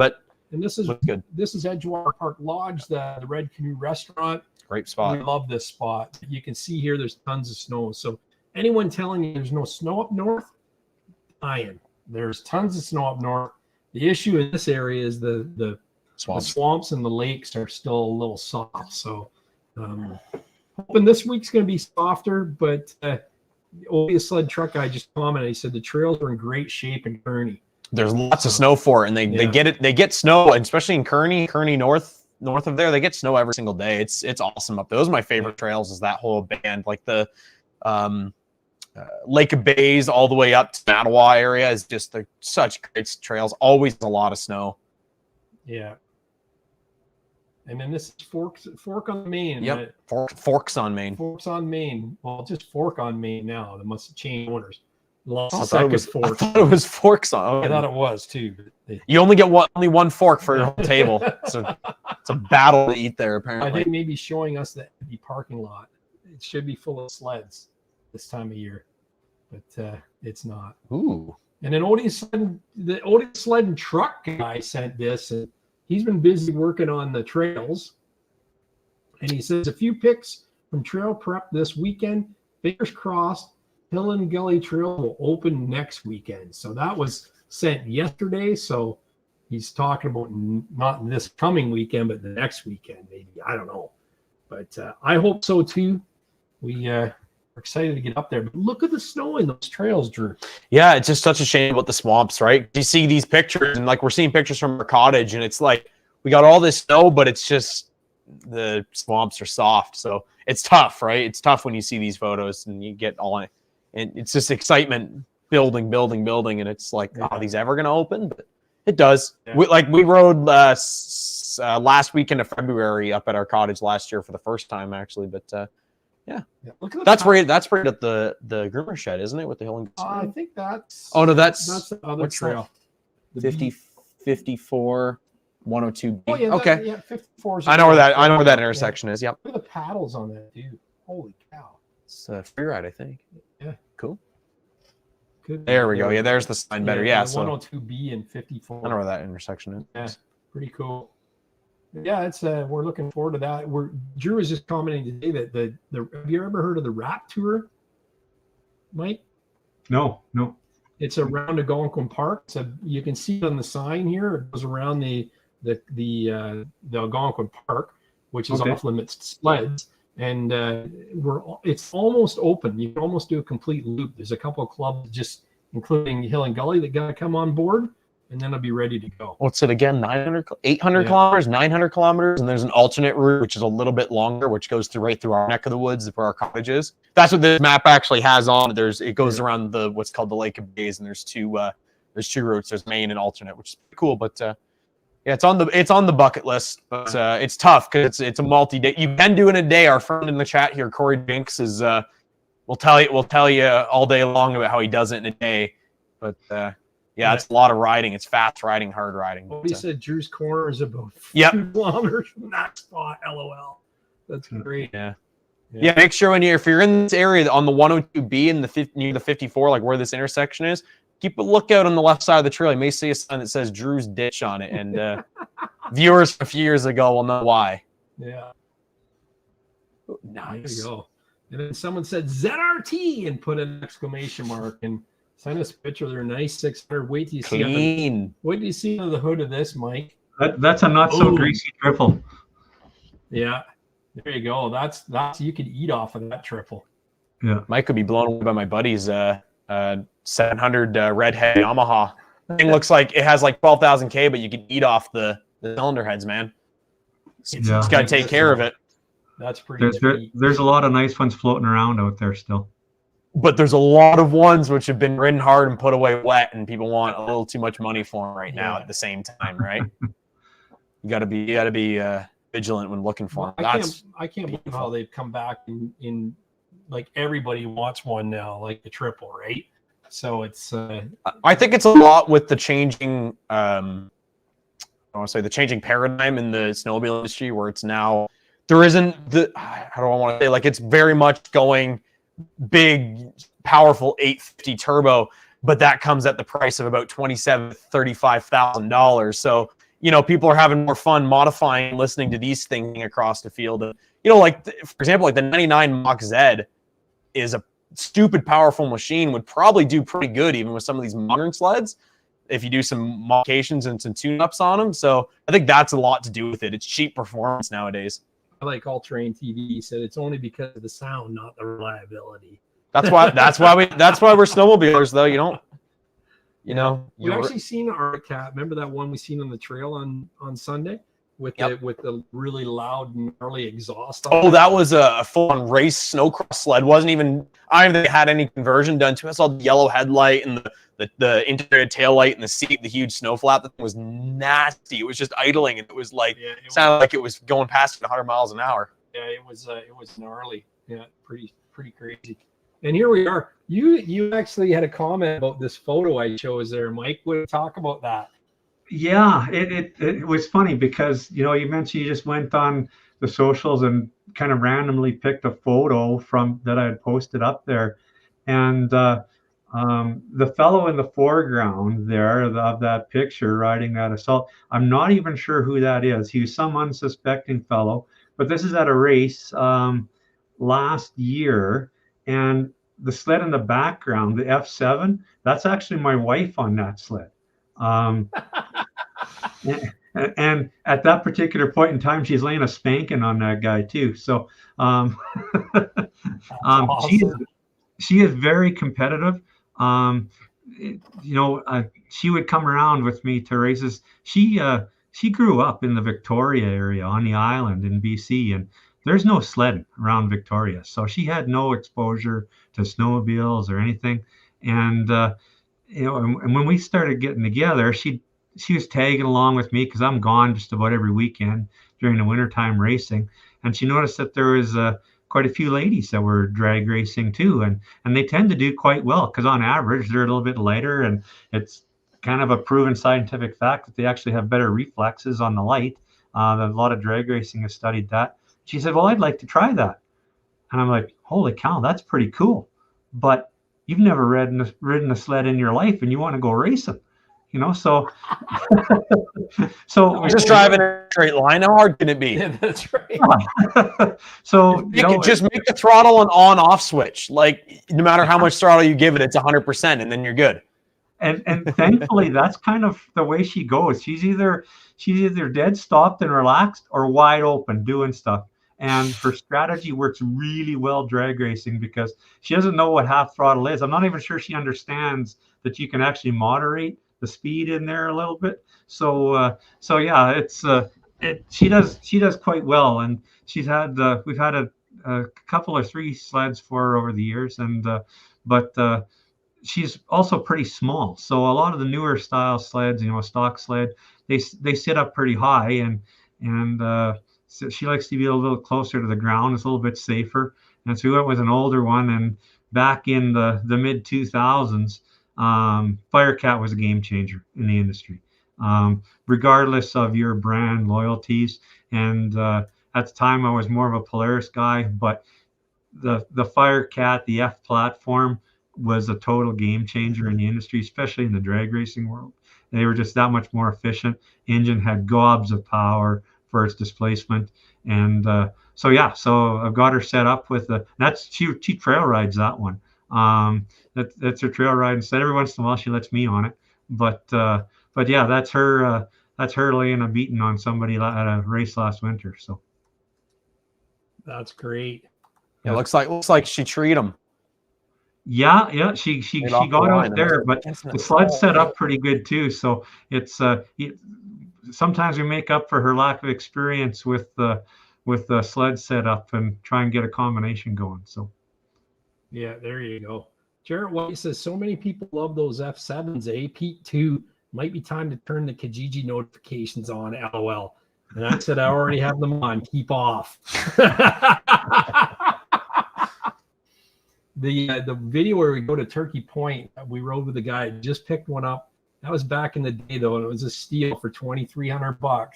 That exact one your wife has there, and he had the matching snowsuit to go with it and helmet, all orange and I've got another picture over here. I don't know if I can put it up or not, but yeah, you can if you want to throw it in there. I'll try. I'll get you there. 1 second here. Try and do that. There we go. Nice. So, yeah. So that's her on her machine there, and it's a little bit customized in that we changed some the paint and the hood and the decals are changed around a little bit, but yeah, that's her doing her thing. Yeah, I love the airbrush effect around the headlight bezel there. Yeah, cool. It worked out. So it's cool, and it's funny at the time when she first started, when we first got together and she started following me around and so decided she wanted to go racing. I thought, oh my God, she'll put up with me and she likes snowmobile racing. I better marry this lady. That's awesome. Yeah. And the rest is history. That we took. There's so I should have had her on tonight, not you. Yeah, okay? Exactly. Okay, we'll know for next time. To talk about doing this for a long time, there's an idea. That sled was new. That's the first year. That was a new sled that year, and that's me on it. So that's a little example of how old or how long I've been doing this. It's when a one-piece snowsuit was called a onesie and not a monosuit that it is now. But they just try to give the mountain guys just gave it a cooler name. That's all. It looks like you're not very happy. Did you get beat by any land that day or what? I'm not sure. I'm not sure. That was up by Flin Flon, Manitoba. It was probably about 30 below. So yeah, there you go. I thought for sure you had sent in a picture of Wisco Sledheads last weekend. This looks like him. Same suit and everything, Yeah. So yeah, that's been around for a long time. that Panther was actually kind of a game changer back. I think that's a 70 or 71. I'm trying to remember the year, but most of the sleds in the day, yeah, this one had a slide rail suspension, and most of the sleds back then were still bogey wheel. Absolutely. Yeah, so it was kind of ahead of its time as far as the suspension technology goes, and rode better than the other ones and stuff. So as much as it was a long time ago on a one lunger, it was pretty advanced for the day. What's is that the drive cogs that I'm looking at right? Oh, you can't point here down the track more on that. No, that's more the drive cogs would have been up inside. So is that an idler? Yeah, be an idler up there. Yeah, it's pretty advanced. That's pretty wild. Yeah. And what do we got here? Some of your racing history, yeah. It's been around for a long time. Haven't been in the business for that long, but people say, well, nobody wants to deal with somebody that's new in the business. And as much as I haven't been doing this for a business for that long, the racing history is pretty long, and those are just some of the highlights, I guess. You can't put everything in there for all the different wins, but we've won races in every Western Canadian province, from BC, Alberta, Saskatchewan, Manitoba, championship points races on grass, ice, snow, in almost every class, from stock up to King of the Snow, or Outlaw. And it's we've swayed different ways from time to time. And one thing we did for a few years in a row was kind of what's becoming real popular now. And one of the race circuits I competed in started a classic class, and nice.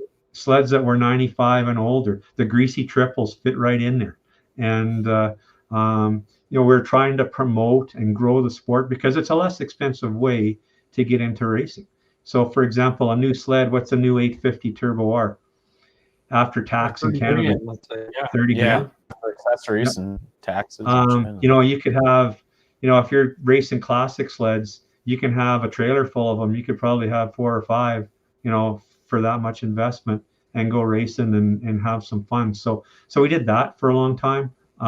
Used some of our experience with the old triples and racing the classics, and did really well with that. But the last few years, it's been the focus has been on newer sleds, and specifically the turbo stuff. If you haven't felt the pull of 300 horsepower going out the back door, it makes a big difference. I've had over the years, pro stock 800s, had big bore triples, hot to go motor stuff, and they're fast. Don't get me wrong. Sleds were lighter certainly than a stock 4-stroke sled is now, and they're quick and they go fast, but nothing pulls on the top end like that big turbo 4-stroke. It's when you hit 90 mile an hour and it starts accelerating faster, it's it starts to come alive. Yeah. Oh, I believe it. They say that's what the 850 R's like too, is like the turbo R's.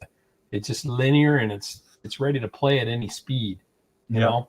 You mentioned about doing performance and racing on the old greasy triples. What do you do, I know you like dealing with the turbos, the Yamaha turbos.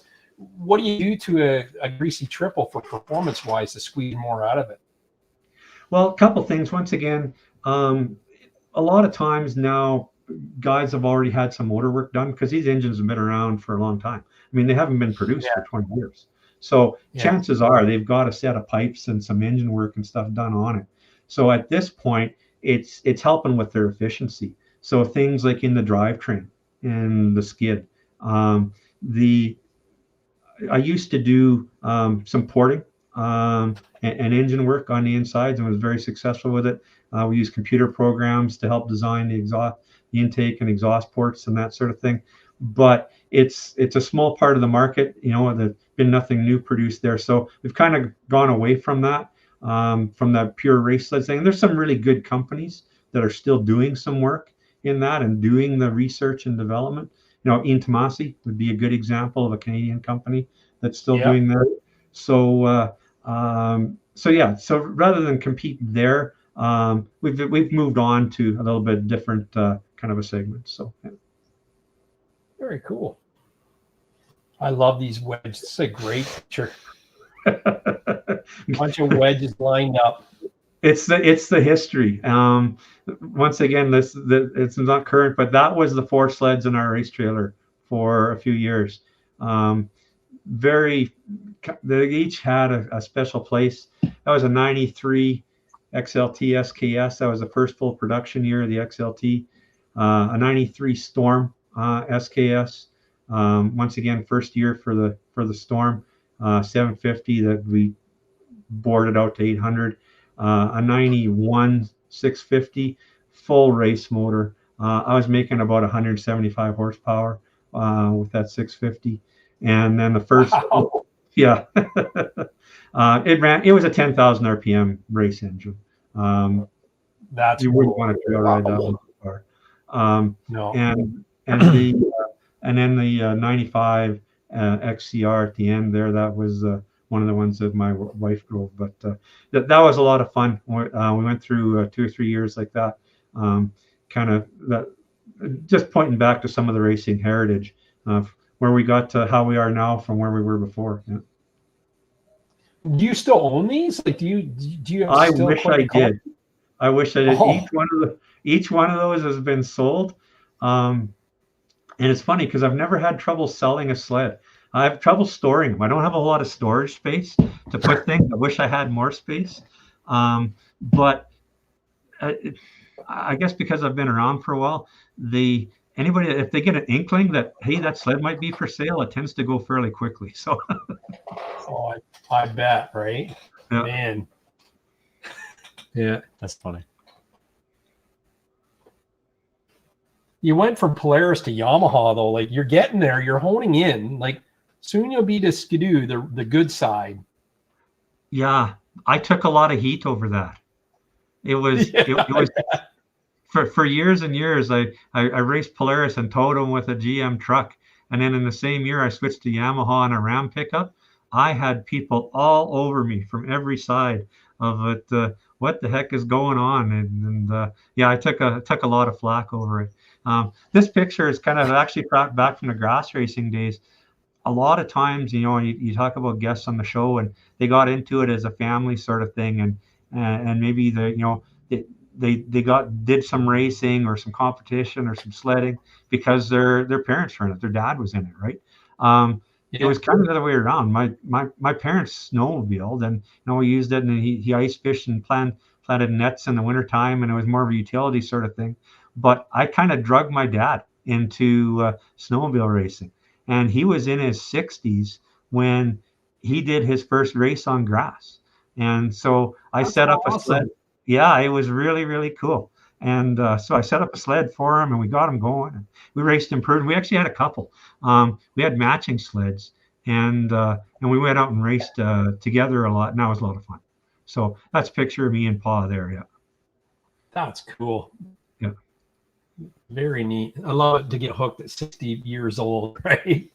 Yeah. Is that him there ripping it? Oh, that's me. That's on a Pro Stock 800 on grass. Yeah. Nice. Yeah. Very cool. Yeah. And a little bit of ice racing going on there.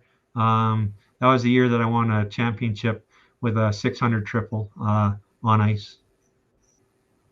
Do you prefer snow? Do you prefer ice drags yourself, or do you prefer grass drags? What do you really get excited about?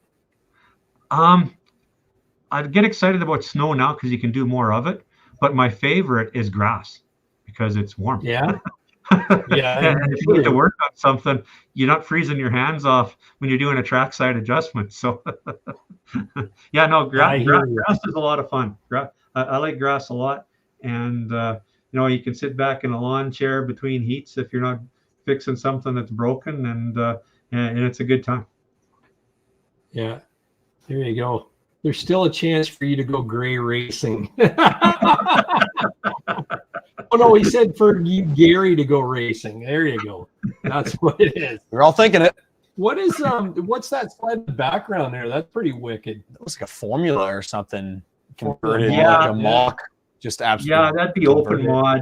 Like I say, this is going back a few years. So, the used to call them the cookie cutter or the cookie sheet race sleds, where, custom chassis, low to the ground, hood kind of fab to fit over top of everything.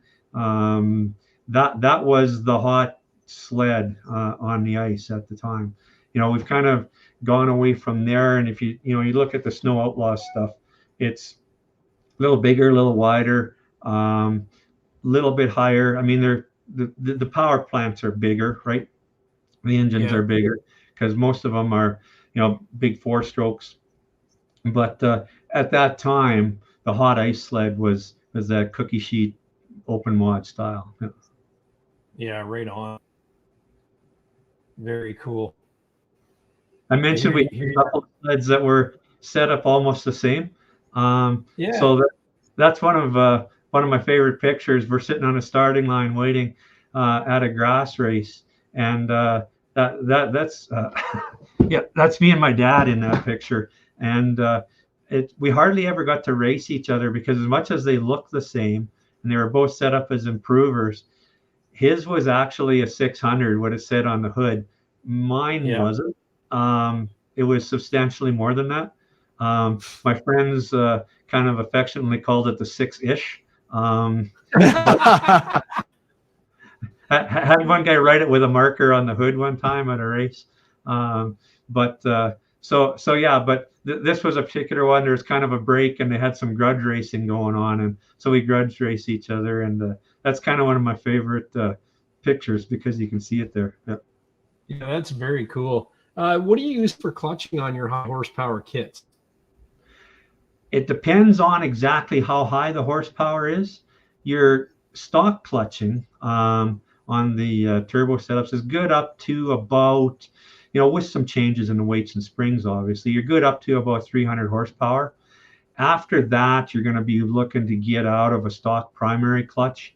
You can use a tap clutch, works pretty well. Up to the, just under 400 horsepower works pretty well. You get up into that range, you have to start looking at upgrading your secondary. We sell some STM stuff. So STM secondary works very well on those setups.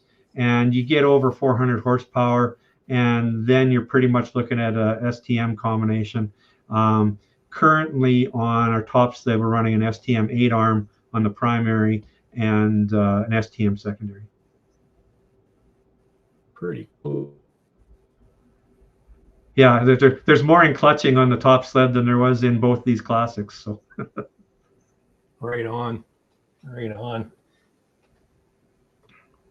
Oh, here we are dangling. She dangles. Yeah, she dangles. Yeah, so you can see which sled had the 6-ish motor in it there. So yeah, nice. I gotta pick him in. I gotta show you. So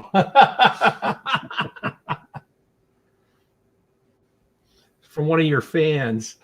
Oh yeah, It'll come up. Binder. This is cool. That was the first. Yeah, that was the first year we went to the Sidewinder platform. I made a pretty bold prediction, just off of how we were working, that we were going to win. First race out, ended up cleaning up. So yeah, it's been kind of history from there. Yeah. Very cool. What was that one in terms of power? That one was 270 tune up on that one. Okay. Stock muffler tune on that. That's pump gas through the stock muffler, 270 horse. Yeah. Sweet. And that's one of the more popular kits that we sell now too. Yeah. That's when we were there. That's 2022. Oh man, I probably talked to you at this booth because I was hanging out here gawking at all the race sleds at this booth. So I probably actually talked to you when I was there with my buddy. Yeah, we've got your sponsor in the background. I thought you'd like this picture. Yeah, I built that booth actually for him. That's great. Yeah, that's the Hurricane crew, and the gray fat guy in the back, that's me. They're helping out. But Yeah. yeah, so that was went down, spent some time with them. Great bunch of people, really enjoyed it. Yeah. Oh, he has fun at that show, man. He works it. Friendly guy. Yeah.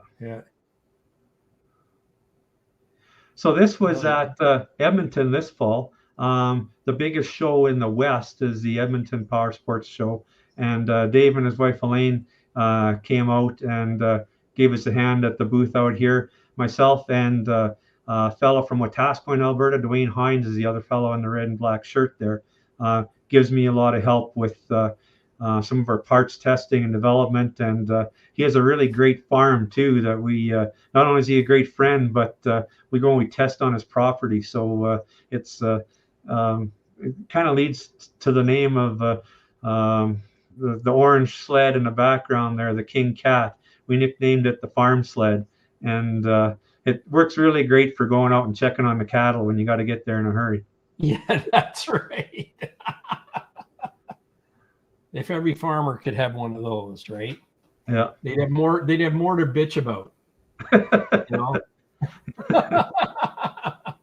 This is just a copy of a signboard we had at a couple of snow shows. You had actually asked a question earlier about packages. Do we sell individual parts? Yes, absolutely. These are a couple of the more popular packages that we sell, and they're listed on the website. So, a switchable up to 270 horse on, pump gas, stock muffler, so stock sound, everything, up to 300 horse with a performance muffler. So those are real popular. Probably the two most popular things we sell as far as power upgrade goes. We can go way more than 300 horsepower for sure. It starts costing some more money. It's one of those things like, stick dollar bills under the hood. Because we can go more and have gone more. But in terms of bang for your buck, that those really hit the heart of the market right there. And that's on stock clutching for both those kits? Yeah, both of those kits include some adjustable weights for your primary. But okay. So it comes complete with the basic things that you'd need. The program, a couple of little things, a map sensor, blow-off valve, some adjustable clutching for the primary. But it's the basics that you need to get that horsepower running on your sled. Stock muffler and pump gas, 270 horse is serious, man. That's awesome. That's what I want to comment on is the stock muffler thing is huge because with all the pressure being put on with closing trails and things like that, a lot of the performance guys tend to favor the loud pipes, and that's not really good for trail riders. And it doesn't matter where you are. If you're in Ontario or Michigan, I'm sure they have the problems out in Alberta as well, the same as what we deal with here. So to see you getting 270 horsepower and keeping the popo happy, that's really good. So congrats on that. That's awesome. Yeah, my trail sled, my wife has the F7. I've got an SRX trail sled, Sidewinder SRX. I run it 270 horse trail sled all day long. Yeah, that's awesome. Yeah. Do you do anything for aftermarket turbos, or is it mainly for the sled that comes stock with the turbo? Mainly for the sleds that come stock, because there are some great options from the original equipment now in terms of turbo sleds. We don't see too much anymore of people putting turbos on a sled that didn't originally have a turbo. That was really popular at one point in time, a turbocharging, an Apex, a Nitro. That was a big thing for a few years. But now with the options coming out, you get your turbo 2-strokes from Polaris and Do now, and your turbo 4-strokes from Do, Arcticat, and Yamaha. We're not seeing too much of that anymore. There's still some availability, but it's not as popular as it once was, for sure. The slide that you have up on there now is actually a product that I came up with. It was one of my first things to get some of the functions to work. I mentioned that communicator that can talk to your phone and program the sled and that sort of thing. To have data logging and communicate that back. Because the way our data logging works, if you want to data log some things off the snowmobile, and it's particularly helpful in racing because when you're going 100 mile an hour in 4 or 5 seconds, you don't have time to be watching the instrumentation. You have to look back and see how the sled performed and where your RPM was at and where you can make changes. So, but to have that all work, you have to have that communication piece actually on the snowmobile. And there was no really good way of mounting it. And because that communicator is a fairly expensive piece of electronics, I came up with a protection box for it so it could be mounted safely on the snowmobile and protected a little bit.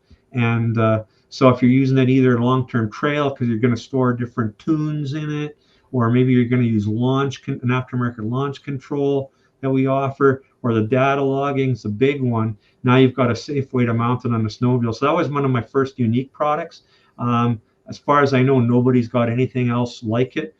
Dave's actually picked it up. He's got them listed on his site now as well. And it's been working really good. So very cool. So you can put launch control on a sled that didn't come with its stock. Yeah, on the 998s for sure. And it's adjustable. You can adjust depending on your clutching.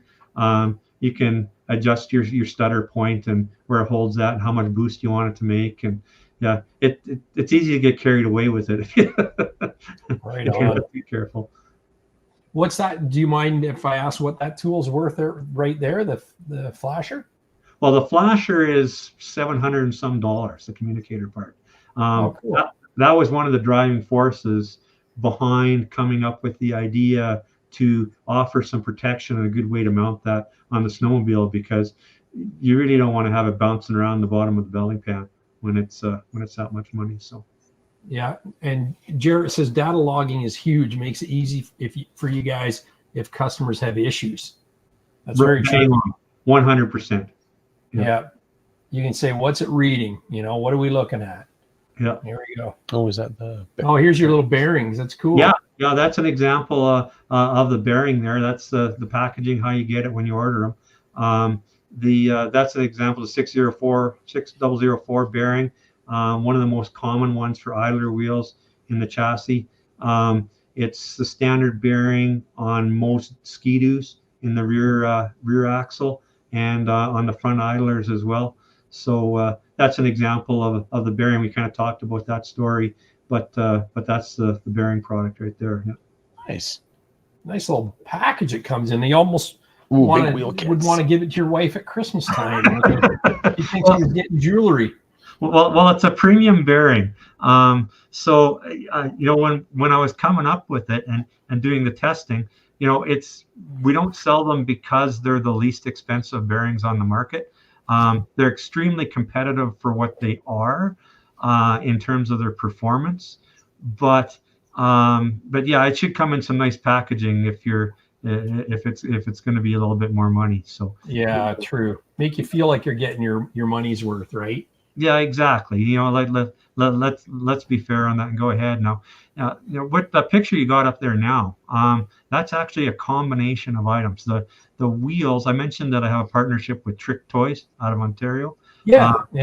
The wheels are done by the fella at Trick Toys, but a lot of the kind of 2017 through 2019 Arctic Cat and Yamaha snowmobiles, they used what was called a tri-hub. There was no wheels on the outer side of the rails. They were all in between the rails, and it was kind of a plastic sort of assembly that bolted together on there.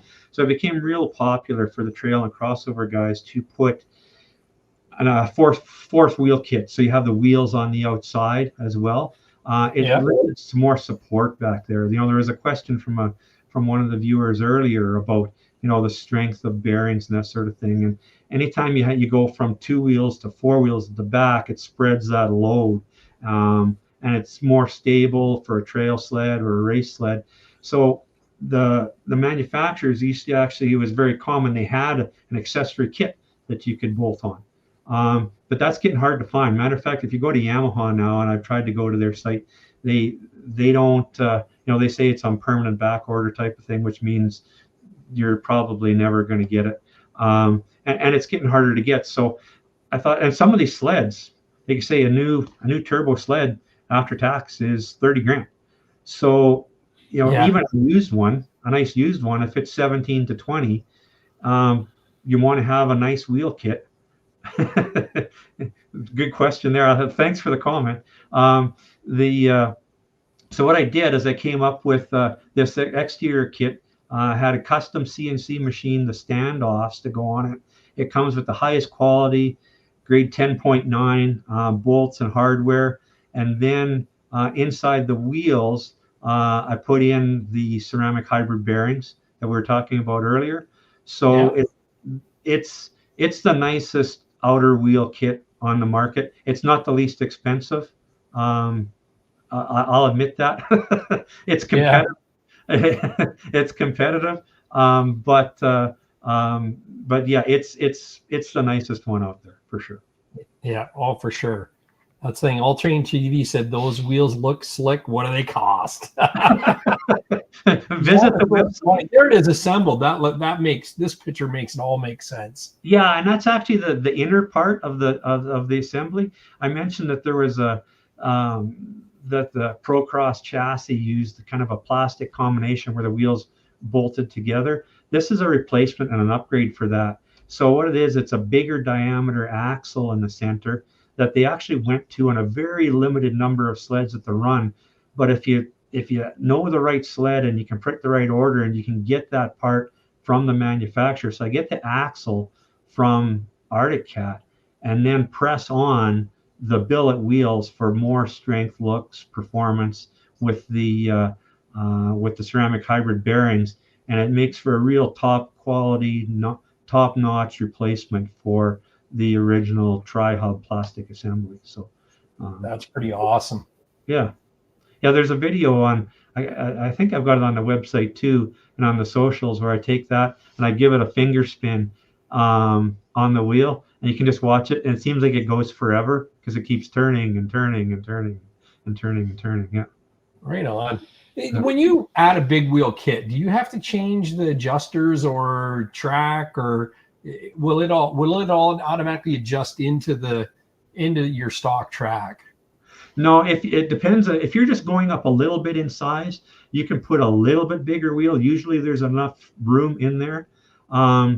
Or most commonly, if you're going to go up, like say a full inch or 2 inches in size, maybe you're going from an 8-inch to like a 10-inch wheel, then you have to have an offset axle to accommodate for that, or you're going to lose your attention adjustability in the track, and it's going to hang too low below your sliders at the back of the axle, and that could cause some problems too. So we use offset axle to compensate for that. I got you. Would you want All Terrain TV? Would you want 4 wheels for trail or just 2 inner wheels for off trail? That depends on who you ask, and it depends on your situation. The off trail guys, mountain guys, because I deal with a lot of mountain guys, they're all about, they just want to have the wheels on the inside. And that's why we offer a wheel upgrade for just the inside, or a bigger wheel for inside between the rails, because they want that flexibility and they want to be able to lean that sled over easier when they're side hilling, they're making maneuvers between the trees. If you're mostly a trail rider, you're going across fields, trails, lakes, or you're racing and drag racing, you don't want it to be leaning over once you've got that weight on the back axle. You want the more stability there. You want that extra strength there because you're not riding in 5 feet of power. It's hard snow, ice sometimes. So if you're a trail, lake, race kind of guy, you're probably going for 4 wheels. If you're a deep snow mountain guy, you're probably wheels on the inside of the rails. And that's why, Cat went to the Alpha 1 suspension with the the monorail and the wheels really, really close to the center of the track. Yeah, sweet. That was a customer photo that actually said we can do some custom order stuff too. That's on an SRX. You can see the Yamaha blue rails. So we had some wheels made up in Yamaha blue and billet machine for them. So he sent that in. It's well, we love the customer photos, so we want to, and we thank him for sharing that. So we wanted to show him a little bit of love on the show. So right on. The rubber on those wheels is very thin. Is there a reason for that? It doesn't need to be any thicker. Most billet wheels, and as a matter of fact, we've got one coming out that doesn't have the rubber on it. And we'll talk about that in just a second. But a lot of guys like the idea of the rubber, and it's, as you can see, this one's got studs on it. Depending on the application, if you're running a lot in low snow, maybe some studs that aren't fast track studs, where they aren't easy on the idler wheels, then the rubber just gives you a little bit of extra protection on there. If you've got maybe more of a race situation, or if your wheels are done differently. So for example, these wheels are powder coated. Powder coat doesn't like to handle abrasives and that very well. There's different things you can do with the wheels, but if you go with a powder coated wheel, the rubber just adds a little bit extra protection. I gotcha. Do you find that with ice buildup, if you're on snow or trail or whatever, do you find that the rubber helps the ice not stick as bad to the aluminum, or does it not matter? It can help, for sure. We don't see a lot of ice buildup on the wheels. That's not really a big issue. If you're motoring along all the time, the snow shouldn't get built up on those. That's true. Yeah. If you're riding hard enough, I don't see where the snow's got time to pile up. It's stick anywhere. Yeah, exactly. I've heard that. I don't really experience it, but it depends on the construction of the wheels and how they're coated as well. So yeah, for sure. Oh, that looks great. So I mentioned that I deal with a number of different machinists and manufacturers. That is done by our good friend Jesse at Elevation Design and Machine, and it kind of leads into something brand new that's coming out for us. He's had that design for a little while now, and the wheel's been very popular, and that's a raw aluminum wheel there. And for a lot of guys, though, they want to do a bit of a wheel upgrade, but with most of the aftermarket wheels in the marketplace, the bearing size isn't right, where they can just take the wheel, their aftermarket wheel, whether it be a plastic or a billet aluminum, and swap it onto their machine. It's not a direct swap. So started talking to Jesse, and what we're doing, and we've got a brand new line coming out of wheels where it's this design, but it's going to have the same for the Arctic Cats and the Yamahas from 2019 and up, including the new Catalyst machine, that brand new machine that's come out. They will all of them use a wheel like this. Yeah. It's a plastic wheel. There's no other one on the market to replace it. There's no aftermarket wheel because it uses a specific bearing size in it, where it's 25 millimeters inside, but it's a narrower bearing. And a lot of people say, well, why a narrower bearing? Well, there's probably some reasons why they did that. Cost is probably one of them. But the other is that, and the narrower bearing also spins a little bit easier than a wider bearing because there's just less friction in the bearing. Right. So probably why they went to that particular design, but it's not very common. So what we're doing is we're machining wheels like this that take the OE bearing size, the OE clip. They are a direct replacement wheel for all of the new and newer Procross and Catalyst sleds for Arctic Cat and Yamaha. So you don't have to get a whole kit with different spacers and axle changes and to get everything to make these custom wheels fit on there. It's going to be this wheel as a direct replacement wheel for, like I say, the Arctic Cat Procross 2019 and up, and the Catalyst sled.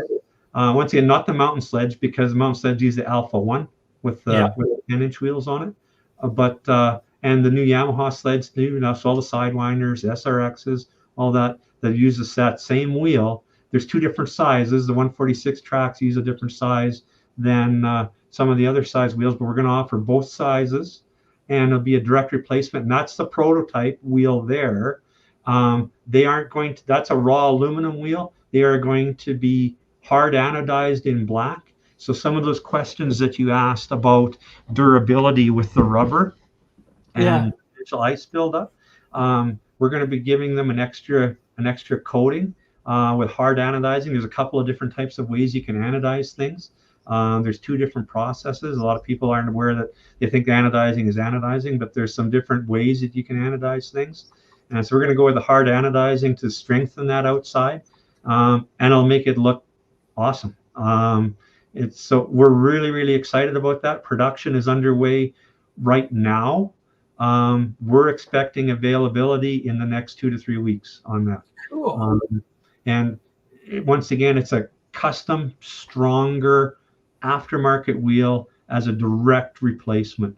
So you don't have to worry about, is it got a custom bearing in it that I'm going to have a hard time finding down the road, or my clips or anything like that, or the spacers on the axle. It'll directly go in place of the wheel that you have. And as we've researched it, I don't think there's anything like it in the market to do that. So so if you bought a new sled, a Catalyst or whatever, you could buy this wheel kit, take your clip and bearing off the brand new wheel that's in it, and you're off to the races. And then down the road, you can upgrade the bearings. It's pretty cool. Here's a question. Does a bigger wheel kit take some friction off your slides as well? Because if you had too big of a wheel, your track wouldn't even be touching the slides in the back. What do you say to that? Yeah, we don't do that. It would, if you went with just a bigger wheel with your stock axles and adjusters and everything, it's going to take, if you went just a margin, if you're just going, 1/8 of an inch or something like that, it's going to take some pressure off the back rails. But if you go too much bigger than that, I really don't recommend it, because now, like you said, it's taking all the pressure off the skid, and you're going to be putting extra pressure on that back axle, and you're going to run out of room on your adjusters as well, because anything you're growing in height, you're also growing forward and back. So it's going to take away from some of your adjustability in the track. So unless you're going with just a marginally sized bigger wheel than what you have, I recommend adjusting that with an offset axle. I got you. Yeah. Sounds good. And Sled Tube says he asked about clutching earlier, but forgot to ask about best suited belts for high horsepower sleds. Well, I could tell you what I use, and it's going to feed right into your next week's show. I race and use Ultimax belts. Nice. There you go. I've tried a few, from the OEM belts to the different, and for years I've been racing and winning with Ultimax belts. It's what I sell, and they're coming on your show next week, so there's a good segue. Yeah, you know what? And I chatted with Mike and his boss and this week, and had a really good conversation and opened my eyes about belts and how to identify certain belts, and it's going to be a really educational show, everybody. It's one you're going to want to tune into, because I hadn't really given much thought to Ultimax belts until Pete started talking about them last week, and I've seen them at trade shows and stuff, but I didn't realize why there's so much hype about them, and we're going to find out why that is next week. So stay tuned on that. It's going to be an awesome show. But there you go. He'll get into much more detail for you, but the best way to answer a question is with, what do I use personally? And that's what I use personally. Yeah, so. That's sweet. Perfect. Good to know. I love this. That's the kit right there. Yeah, that's a mock-up of some ones we're doing. I think that's a due chassis, actually, with a direct replacement wheel on it. So you're gonna see a lot of that coming out from us with direct replacement wheels. Matter of fact, 2 minutes before the show started, I had a message ping on my phone that I haven't had a chance to answer yet, and it was, "Hey, do you offer anything for dues?" And the answer is yes. So if they happen to be watching, yes. And there'll be more information on the website on that real quick. So right on.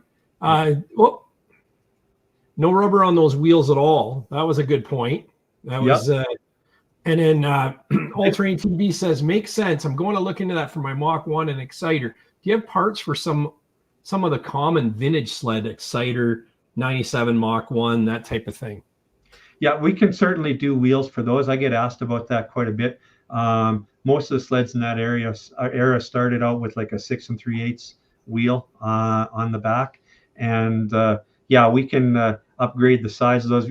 If a lot of them have already been changed. If somebody's got a sled that they've modified, they might have offset rails in it. But if they still got the stock rails, we can go up to about an 8 or a 9 inch, depending on the sled, on the older sleds, and make that work. So if somebody has a specific application, because you're kind of going down the rabbit hole, there's so many combinations on these that I like to answer questions as individually as I can based on the sled. So somebody just, if they ever have a question, drop me a note on the contact form on the website or message on Facebook or something like that, and I'll do the best I can to research it and give them some options.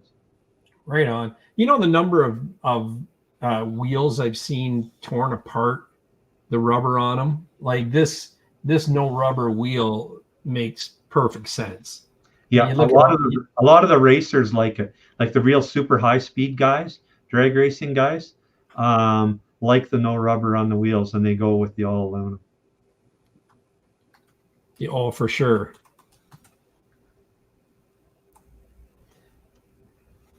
And here's some screwdriver bits, some slot screwdrivers, varying width. Yeah, there's some really great companies out there for traction products, and one of them is right on the bottom of your screen right there with Fast Track products, and they do a great job with the product that they sell. We're not competing with those. These are very specific snow drag racing products. They're not designed for trail riding. These are made out of Billet 7075 aluminum. They're extremely light snow drag chisels for a specific market, because I deal with a lot of racers. That one on the right side is a chisel we call the SnowMax. It's 3/4 of an inch wide. So it's almost like an aluminum digger paddle on there.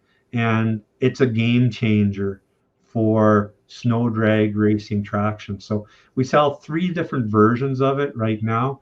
From left to right, we call that one the Raven, the Scorpion, and the SnowMax. And they all have a little bit different applications. But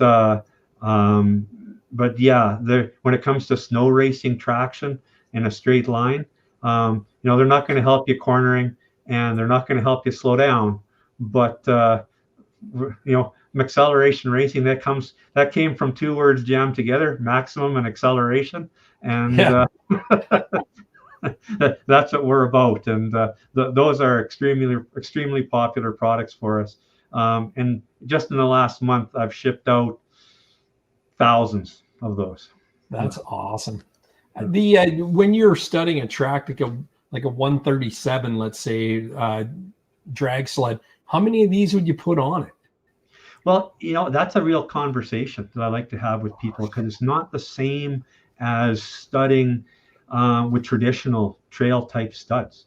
Like if you take like a fast track, like a carboy point or something like that, it's a pretty narrow tip on there. So you're shooting for a whole bunch of studs, so you can have a lot of scratch lines in there. With these, they're extremely wide. The narrowest one is a 1/2 inch wide. That's the narrowest one. So you actually use fewer of them than you do of a traditional type of stud, just because they're so much wider. Like on that center one, that's called the Scorpion, it's 5/8 of an inch wide. You can only get about 9 lines between the windows on a track, because there just isn't that much real estate in there to have any more scratch lines. So between the windows, you're going to use probably 3 per bar, something like that. And then every second or third segment outside the windows is what I normally recommend. Yeah. And what bolts on the back of them? Yeah, like a flat Allen thing? That's a great question. So a lot of guys that are putting these on are racers that have been racing for years, and they've got a lot of old studs kicking around the garage. So if you've got a 5/16 pushed through stud, which is the meat of the market, a traditional stud, you can take and just whack that off and use that as your base stud to go through. Or if you really want to up your game, if you want the maximum, or I guess the minimum in terms of weight, because these are extremely light. They're made out of aluminum. They weigh next to nothing. We also sell titanium base studs to go up in the bottom. So it's like a push-through stud, except for it's just a base stud where it's got the head on the bottom and the stud that comes up into it. And the combination of that aluminum chisel and the titanium base stud is extremely light. So it once again helps you build speed faster in that track. So it's not the least expensive product you can put on your sled on the market. It gets up there, but guys using these have got tens of thousands of dollars into their drag race machines. So it's I can offer advice too to different people. They'll be asking, because you can mix and match them a little bit with more traditional studs depending on kind of the racing conditions that you're going to be in.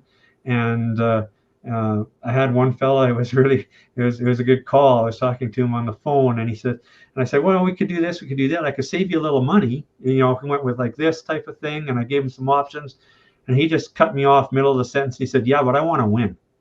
Yeah. Oh, then it's these ones. I said, okay, that's easy. Your order's going out tomorrow. So when you're drag racing, you're not running a deep paddle track. So are these like 1 inch tall, or how tall would these be? We offer them. The most common ones we sell are a total height of 1.75 inches up to about 2 inch, which works really good on a 1 inch to like 1.25 inch type track. We do sell them as tall as 2.25 inches. If somebody's got like 1.5 inch track, they tend to run in a lot of loose snow type conditions. But the drag racing, it tends to be a little bit more prep track. So 1.25 inches, 1 inch to 1.25 inches, somewhere in there is the vast majority of the guys that are snow dragging and running these. So we offer them from a fairly short length up to as high as 2.25. Now, when you got a 2.25 overall aluminum chisel like that, you got to be pretty careful with your clearance going around the tunnel and stuff. So like if somebody places an order like that, I usually like to have a conversation with them on making sure they know what they're getting into, because that's some big teeth whipping around there. But there's a good question coming up right there. Yeah. It all depends on how high you're going over and above the lug of your track. So just like any other stud, you're going to want to have some tunnel protection in there, and how high it is depends on how long a stud you're going with. So do you have a special type of tunnel protector with those studs, is what Ron Kessler asked. My plastic tunnel protectors, these would chew right through it.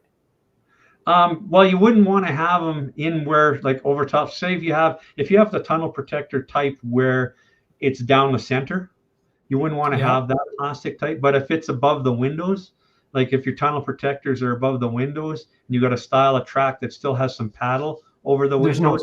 There's no studs there anyway, right? Yeah, then that's your best setup, right? But there are other challenges that come up. So, for example, a couple of my race sleds are mountain sleds, and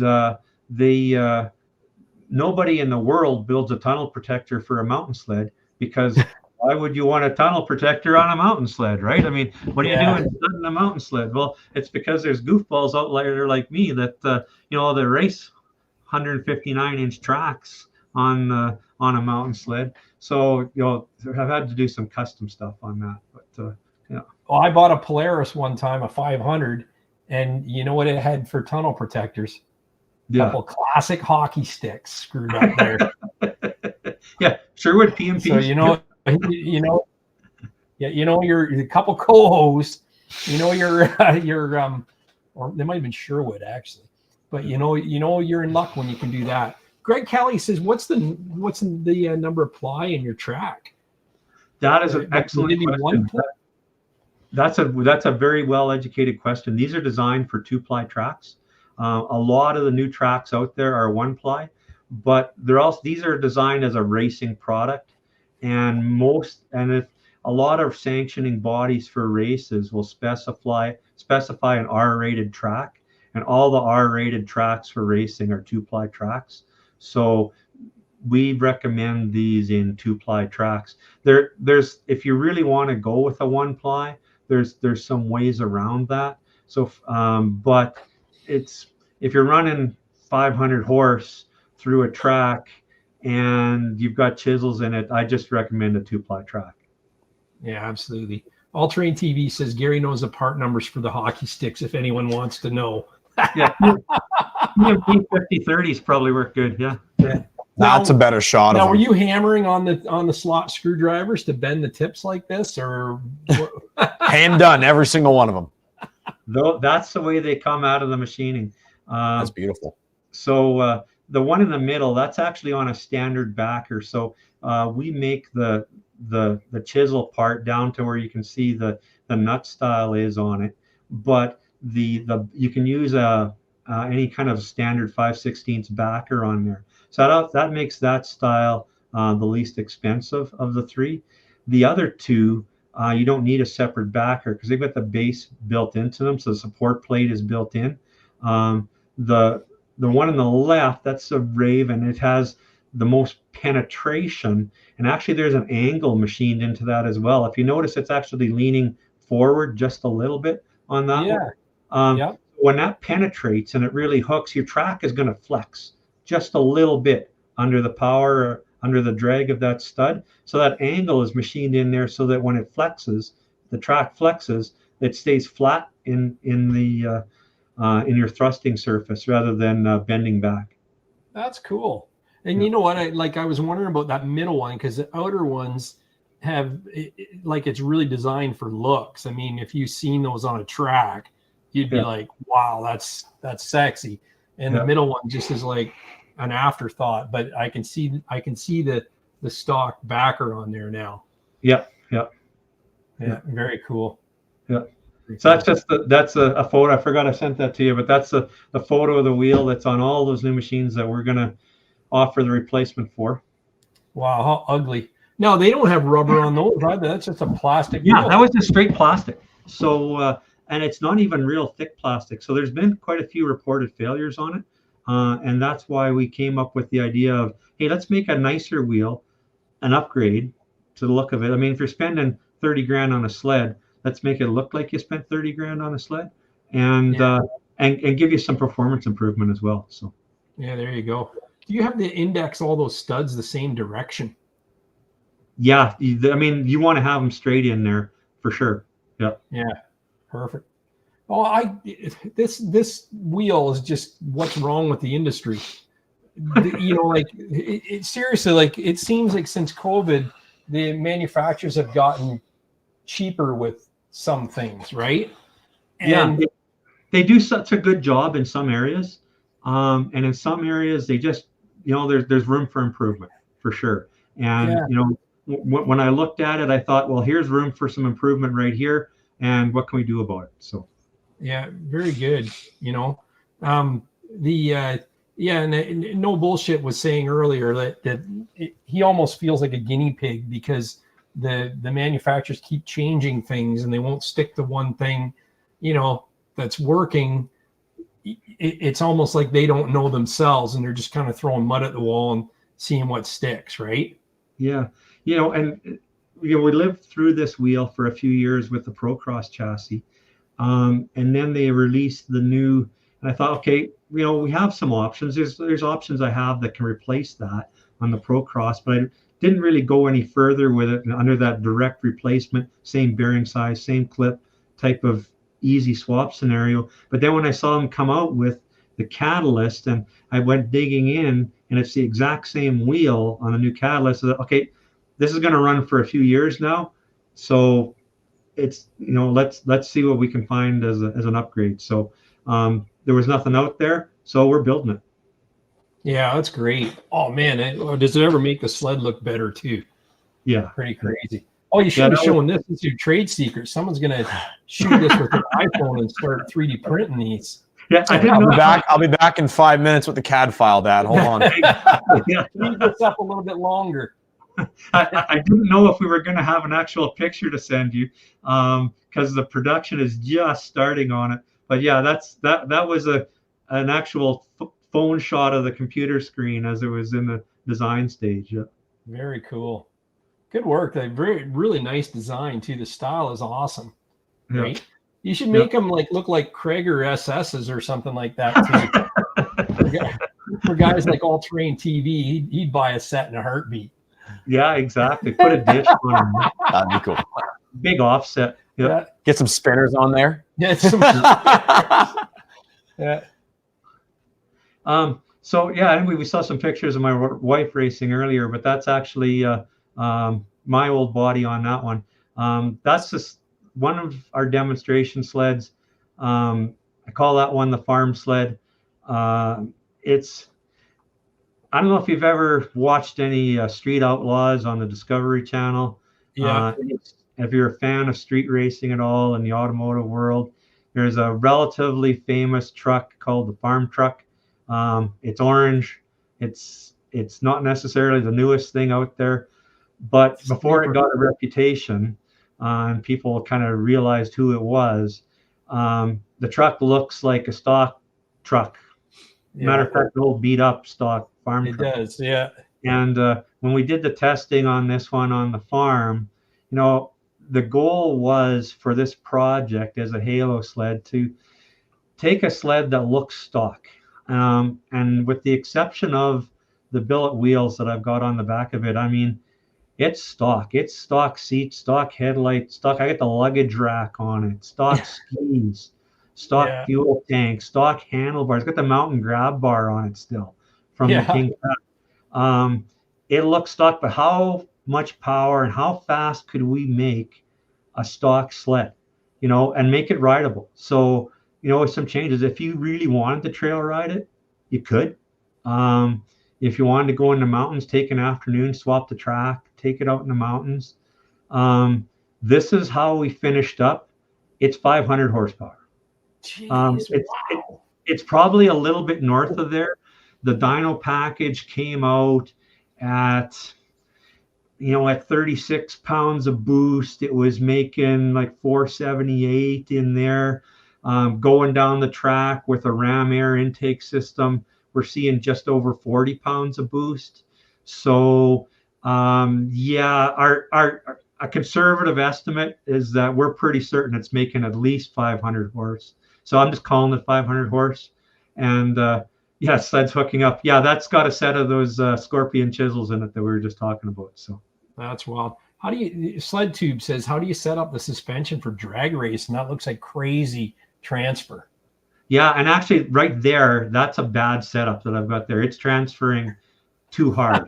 You don't really have a lot of contact patch when there's only what you got there, like 30 inches of the full 162.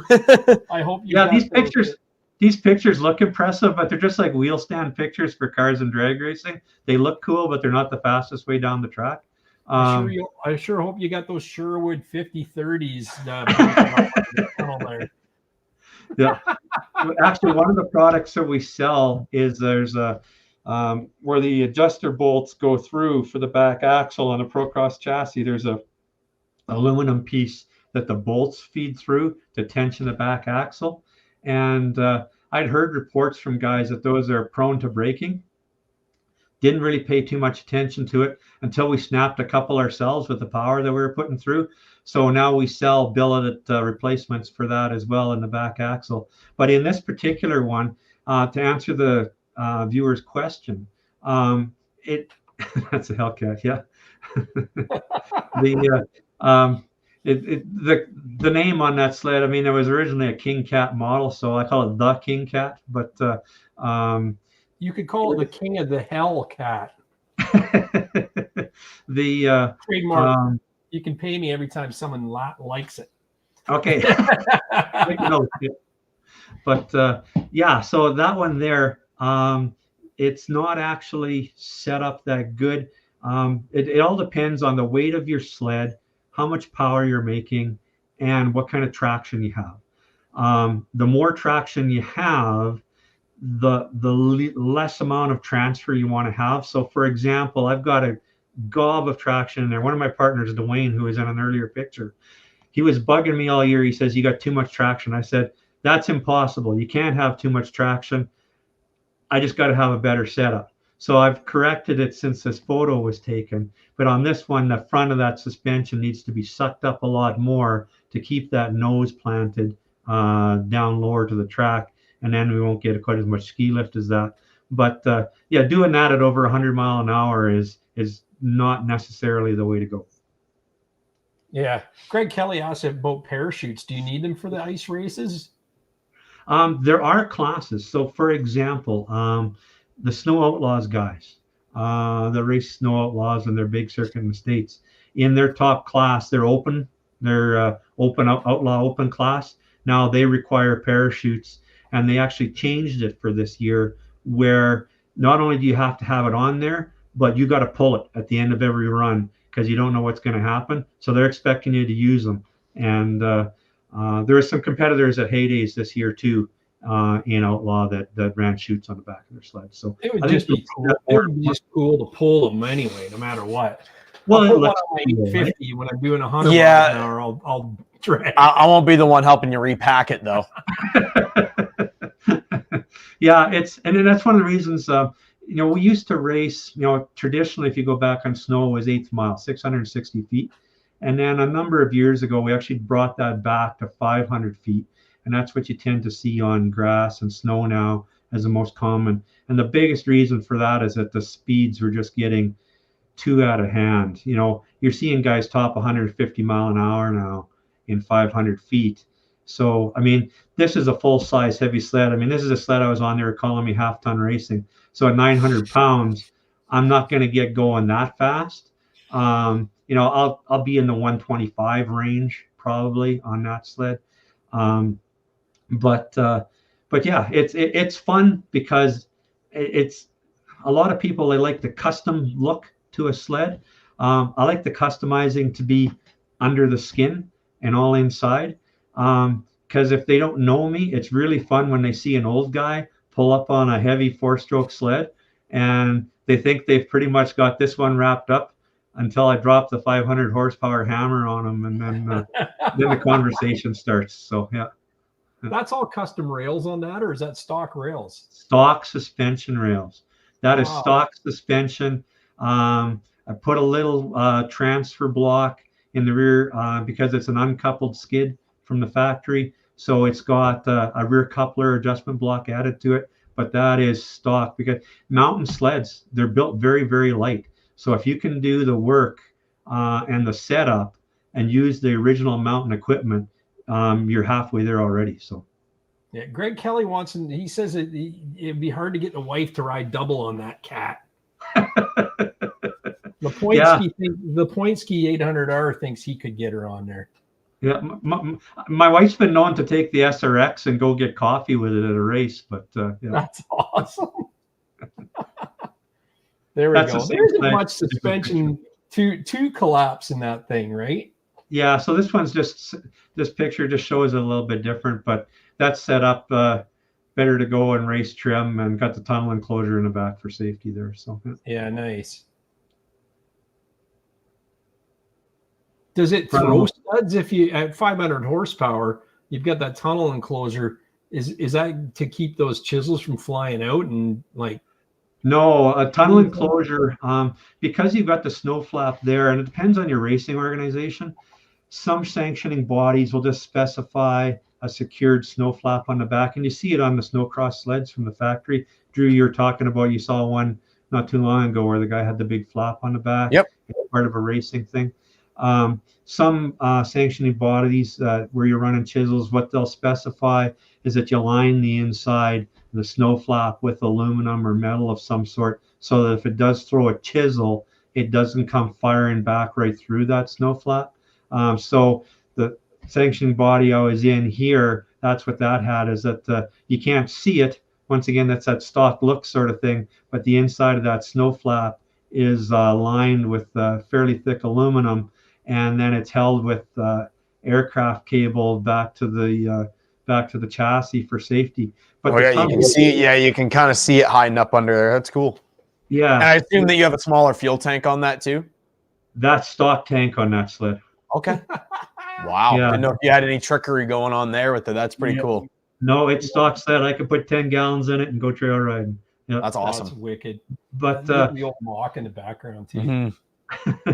Yeah, that's a pro stock 1000 I was racing against there. It didn't work out too well for him. But does your cat, does it come on or is it always on? Like, or do you have a little bit of a that guy might think he has you and then all of a sudden you're gone?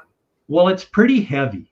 So out of the hole, a good 2-stroke racer, they're going to get me. Usually they'll get me out of the hole because they're lighter. They've got the same amount of traction. They're making good power, but a good 2-stroke drag sled, they're usually going to get me. But by about 60 feet, I start reeling them in. And then, if it's a pro stock 800 or 1000 with this sled, after half track, it's see you, wouldn't want to be you. So you got a 2-step on that as well, or you kind of okay. Yeah. So I assume that people realize, like, oh crap, as soon as you get up on the boost and they hear that thing snapping, popping at the line. That's gotta be get flames or there's what? different ways of doing it too. Like if you're somewhere where it's pretty loose, the track is pretty loose, then you don't want to get up on the boost too much because you hit it too hard out of the hole, and it leads to too much track spin. So depending on the situation, you manage your launch accordingly. Yeah.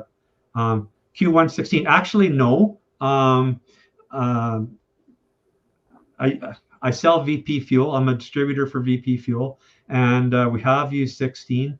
In that particular sled, we use a variation called import, and it's a little bit higher octane than 16, and it's oxygenated as well, whereas 116 isn't. So that helps out with power a little bit. So pretty sweet. You actually, someone just commented that I was about to ask, do you do any work with E85 at all? No, I haven't been. I think you're going to see more of that in the future.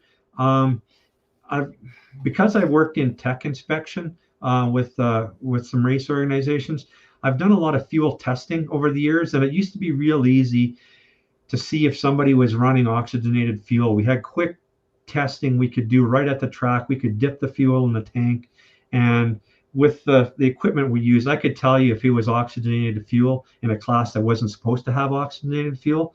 But in the last 24 to 48 months, all the pump fuel manufacturers, if you go buy something from Petro-Canada or Shell, they all have some ethanol in it, and ethanol carries a lot of oxygen.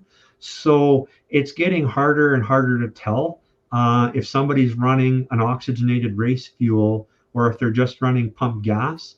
For example, if you look at the 94 octane that you get from a Petro-Canada station, they're ultra premium, ultra 94, or whatever they call it. I've run the tests on that, and it actually tests higher than some of the oxygenated race fuels. So it's kind of gone out the window a little bit as far as the fuel testing goes. And I think as more and more performance comes in, if you look at that new they got the ice tank, helping out. I think as you see more technology changes coming like that, I think you're going to see some high performance guys get into that E85. We're not there yet, but that's a good prediction for that to be coming in the future. Yeah, I was just curious because that's a big thing in side-by-side racing, and that's grown huge over the past few years, is throwing E85 at it to get the extra power gains, right? Same thing in car racing. It certainly happened in the car world as well. So I think that's going to happen in sleds. It's just a matter of time. It's also just tough because it's not really, at least in Ontario here, it's not easy to get. You have to order it to actually get it. Like, unlike, I don't know how it is where you, much different where you are. Yeah, no, it's the same way. So yeah. High compression. That's a good question. Actually, no, that is a stock compression engine. We didn't bump up the compression on that one because we're throwing so much boost at it. Like at 40 pounds of boost, that's a lot of boost. Like a two-stroke booster, I think it's 6-8 pounds on the Polaris and the Do 850. It's not a whole lot. It's somewhere in there. a stock Sidewinder or Thundercat makes about 10 pounds of boost. We're pushing over 40 into this one. So we've done some upgrades, some internal upgrades to the engine to help keep it together. But it's stock compression, stock cams, basically a beefed up stock engine for longevity with a whole bunch of boost. Yeah, we got some smart cookies in the audience here, and I mean this question here, Jarrett White. I've heard Shell 91 tests better than the 94 at other places. Have you noticed that? It depends on what you mean by test better. And as far as running octane in a sled, you shouldn't run any more. You might actually get, if you've got, say, a new turbo due, because there's a lot of talk about that recently. If it's specified to run on 91 octane, don't put 94 in it. Octane is just a measure of its knock resistance when it comes to fuel. I've written a few articles on fuel and fuel testing, and the higher octane fuel actually burns slower. That's what increases its knock resistance and allows it to be used in high compression engines, because your flame in high compression engine, your flame front, and when you're under high boost, everything burns faster. It's like stuff happens way faster in an engine when it's all crowded together. So that's why you run high octane fuel. Think about it at a party. When you got a whole bunch of people in there and the music's going and the beers are flowing, stuff starts to happen. If you've got a great big room and there's 6 people in there, it doesn't matter, kind of nothing happens. It doesn't matter what you run. So you run that higher octane for the big party that's going on in that engine.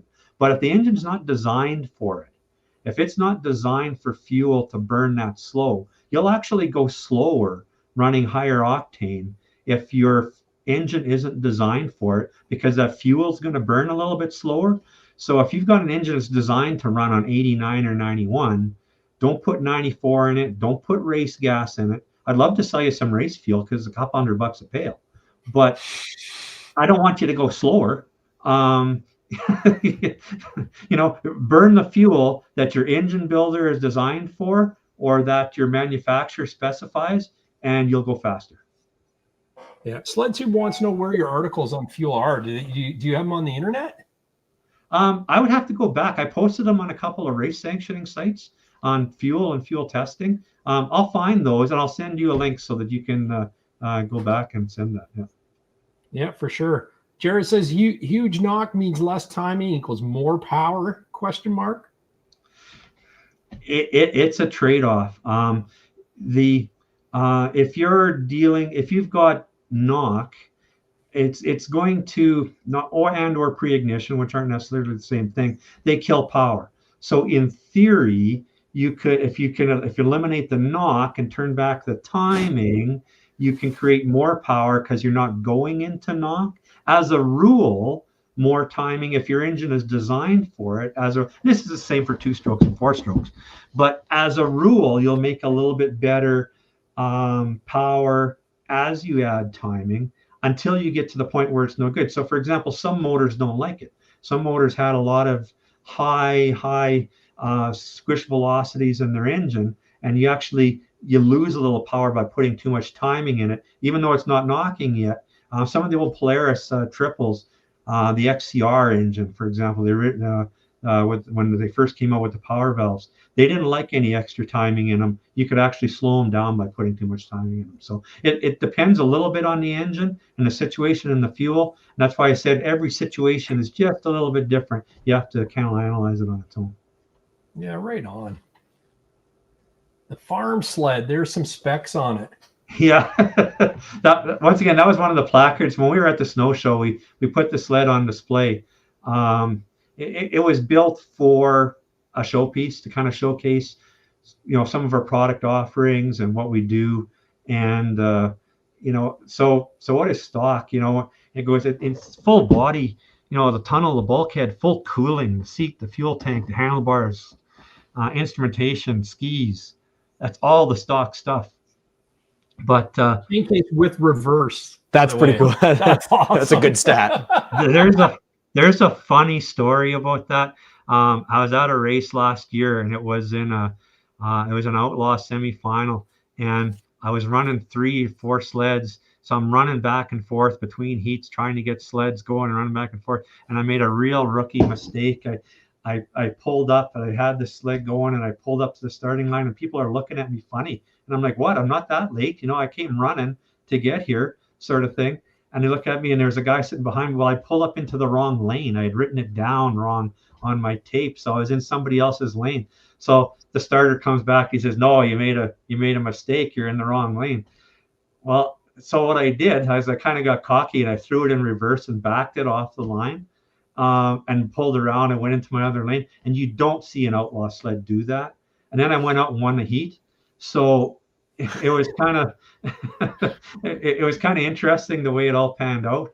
But yeah, so yeah, you can still push the button. The beeper goes off. It backs up. Oh my gosh. Yeah. That's got to be a sight. That must have been a sight for those people in Outlaw. It's like, is this guy in the right spot? Like, is he supposed to be here? Well, yeah, I shouldn't have made it was my fault. I shouldn't have made the mistake to start with, because first of all, I was in the wrong lane, so I didn't look like a very experienced guy. But I guess maybe that led to the whole deception type of thing, because it kind of did. I bet the reverse was like, is this guy even like, what is this thing coming up to the line? Probably dropped some mouths when it launched, right? Yeah. And then I assume, because you said clutches, you got primary and secondary, or just primary done on it? Now I've switched to the secondary. Was before the stock Boss Team secondary that's on that won't hold that much power. We tried it just to see if it would, and we've had good results with it up to about 300 horse. But at the 500 horse level, it can't put enough squeeze on the belt, and we smoked the belt badly in the secondary at that level. So we switched to STM on it. Yeah. And is it a tapped clutch on the primary? We started out with a tap on the primary and ran it that way. We came to the end of the adjustability on it. Now I've talked to actually the manufacturer for tap is not too far west of us here in the mountains in BC. Nice. is where he's located. And so I talked to him, and we've come up with some ideas. He's got some new things that aren't quite on his website yet. So we're throwing some more weight at it, and I'm hoping for some more snow to do some testing. But until we do that, I've got an STM 8-arm primary on it. So it's got 2 sets of 4 arms on it that are all individually adjustable, that can throw more weight at it from a get-go. And I've done a little bit of early testing on it, and it's very good, because with the 8 arms, I can hit it way harder off the line than I could with a traditional style clutch. So pretty cool. And this that's is your Sidewinder MTX. Yeah, so that's the other sled that we had on display. More of an improved style. It's not that far off of some of the kits that we sell. We've had really good results with it racing. Matter of fact, 2 days ago, I won the turbo rubber class with that sled at a race out in Manitoba.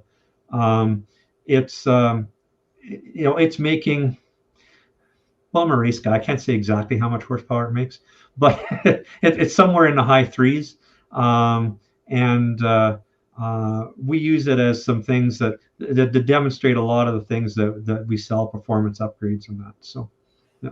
Right on. That's it there, right? Yeah. Yeah. And just eye grips in that. I saw that in the mod list. So just a backcountry, probably, what's that, a 2-inch paddle with eye grips on it? Yeah, it's a 1 3/4 track on that. Now that backcountry track at 1 3/4 inch, it's not a 2-ply track. Yeah, you can see the big wheel. Yeah, you can't get out of the way. Yeah, there we go. It's a track. You can see it right. Yeah, it's got a set of 10-inch wheels on it. Nice. Yeah, the being a single ply track with a really deep lug, there's not a lot of good solutions to stud a track like that. So we thought we'd try it, and we went to eye grips in that and screwed them in. And for what it is, had some pretty good success with it in a more slipperier situation. Yeah. People have amazing things to say about eye grip studs, and all like in the application of trail riding. So yeah. I believe it that thing probably hooks up pretty good. I know the track is very level. Like it's not, you don't have it going up over a top idler. It's just off the rear straight into the drive. Yeah, just with that suspension set up and then those big idlers on the back, makes it up like that. Yeah. Yeah. Cool. Wicked. There's a better shot. Oh, okay. Yeah, there we go. Yeah, there's the same sled with that wheel. I wrenched my back for nothing. I had fun watching you though, so I should have known, right? Yeah, that's there. You can see how level that track is going into the tunnel. Yeah. It's pretty wild. It's almost a sleeper sled too. Well, it is. Yeah, you know? kind of. I've done very well with that sled over the last 2-3 years. So you like to use the mountain sleds for drag? Is it just because of the longer track? Longer track from the factory, so you can use a stock suspension on it if you set it up. And in that Procross chassis after the 218 model year, they had a longer chain case in them, and the drive shaft is actually dropped down about an inch. Yeah, he's right. The drive shaft is actually dropped down about 1 1/8 inches compared to the trail and crossover sleds. They did that on the mountain sleds because it lessens your approach angle in the snow so that you have better deep snow ability. But what it is that when you drop that front drive shaft lower to the ground, it's also more efficient. For years and years and years, pro stock racers would put in a drop and roll chain case kit to try and get that drive shaft closer to the snow.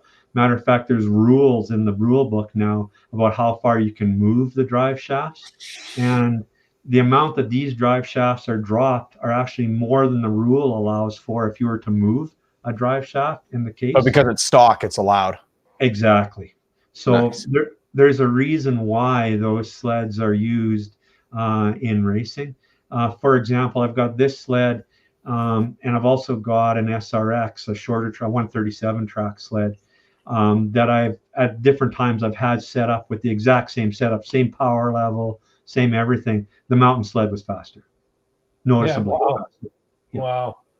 Yeah, it's pretty wild. And All Terrain TV noticed it. He was wondering if it was dropped or if that whole sled's lowered, if the top idlers were dropped, and it looks like you can see it. You can't really see it in this picture because it's really dark on my screen. Yeah, stock. You can see the chain case is right.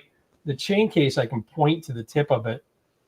It's right there. That's where the chain case is dropped to. And that's a stock location for that chain case. I've got a little air let out of the front shocks to drop it down, but that is stock location on that sled. So that is just wild. And you know what? That's a lot of track to the snow. Like your footprint is amazing on that, right? Yeah, traction wise. Yeah, for sure. And you have to throw this one in there to sweeten the pot up, right?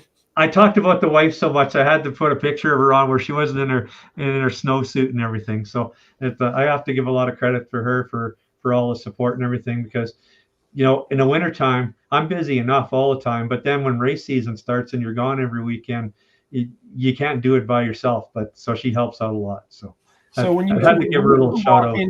You two must walk into a race event and they go, the pickleball court's like the other side of town.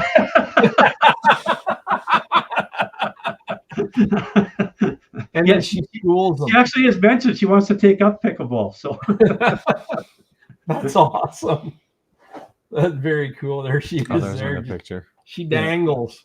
Yeah, that's awesome. So that's kind of a bit of history and who we are and what we do, and a little bit of what some of the race sleds and some of the products. So yeah, for sure. I got one more picture I got to show from a fan.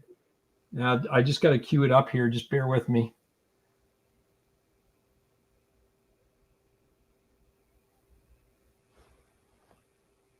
Oh, yeah, you got it. There we go. This is it here.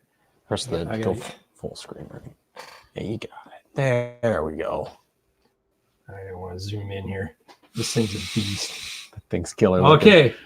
This guy says, I gotta not read these in order, but he says he's a great guy. I bought parts from him, and he's a legend in our end of the country.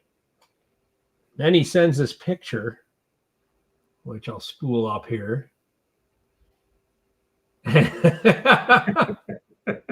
he says, He says, can't wait for Mike to whoop me racing this year. Watching the podcast from Danton, Indian Head, Saskatoon. Danton Soladucha.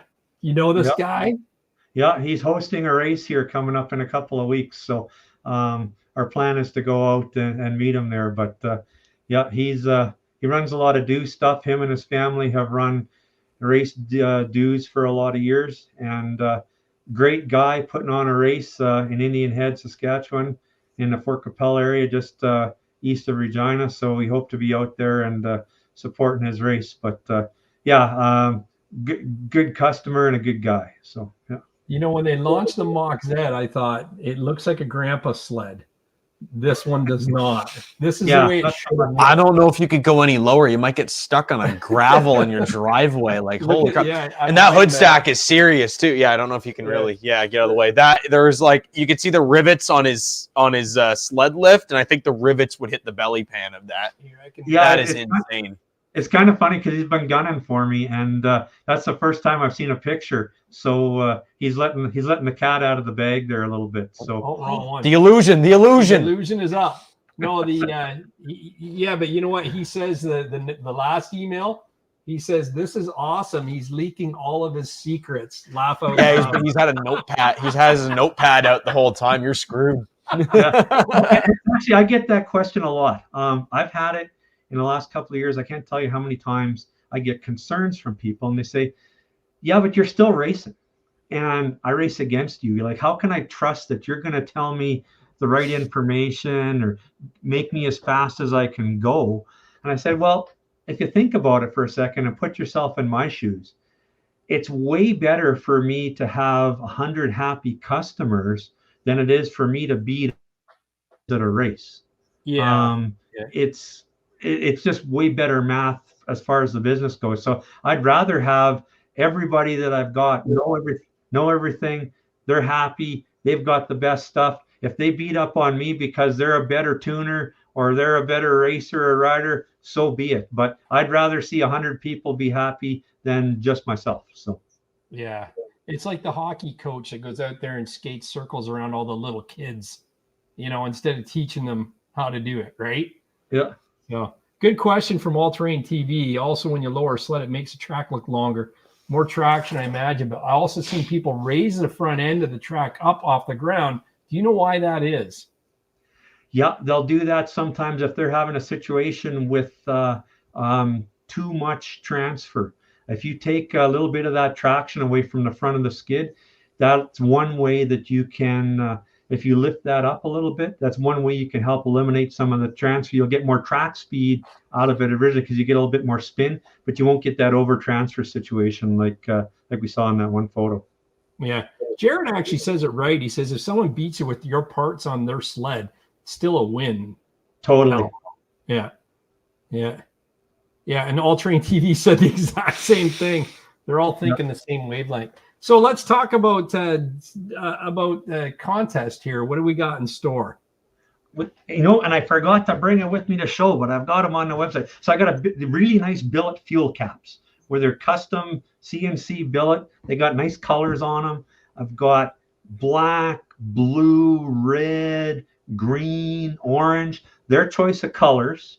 As long as it works on just about all the sleds, as long as you haven't got like a vented cap, like a snowcross sled still has the vent in the cap. But most of the new modern sleds with fuel injection have the sealed cap on there, and they're on my website. We're going to give away a billet fuel cap. I think I sell them for like $75.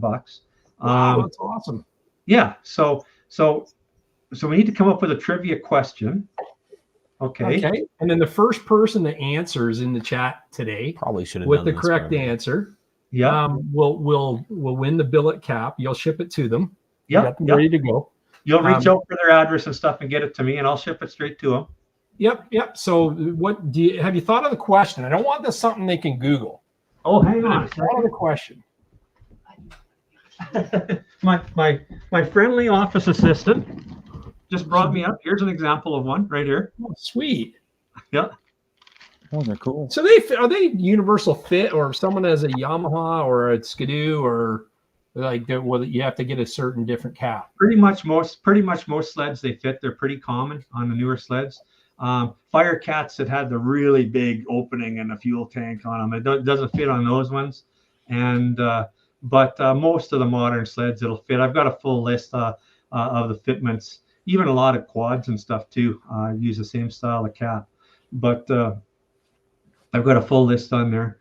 But I just thought of a trivia question. Okay. So clear the books right now. Get ready on your keyboard. There's going to be a delay from YouTube to our chat.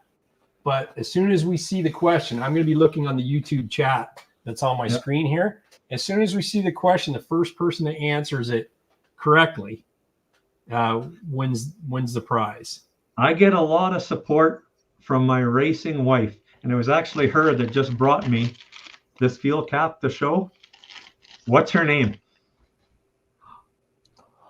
Did you say it earlier? Yeah, he definitely did. Oh my God, this is gonna be a tough one. Darlene? Nope. That was Dominator. He was hiding in the background. He's going for the cap.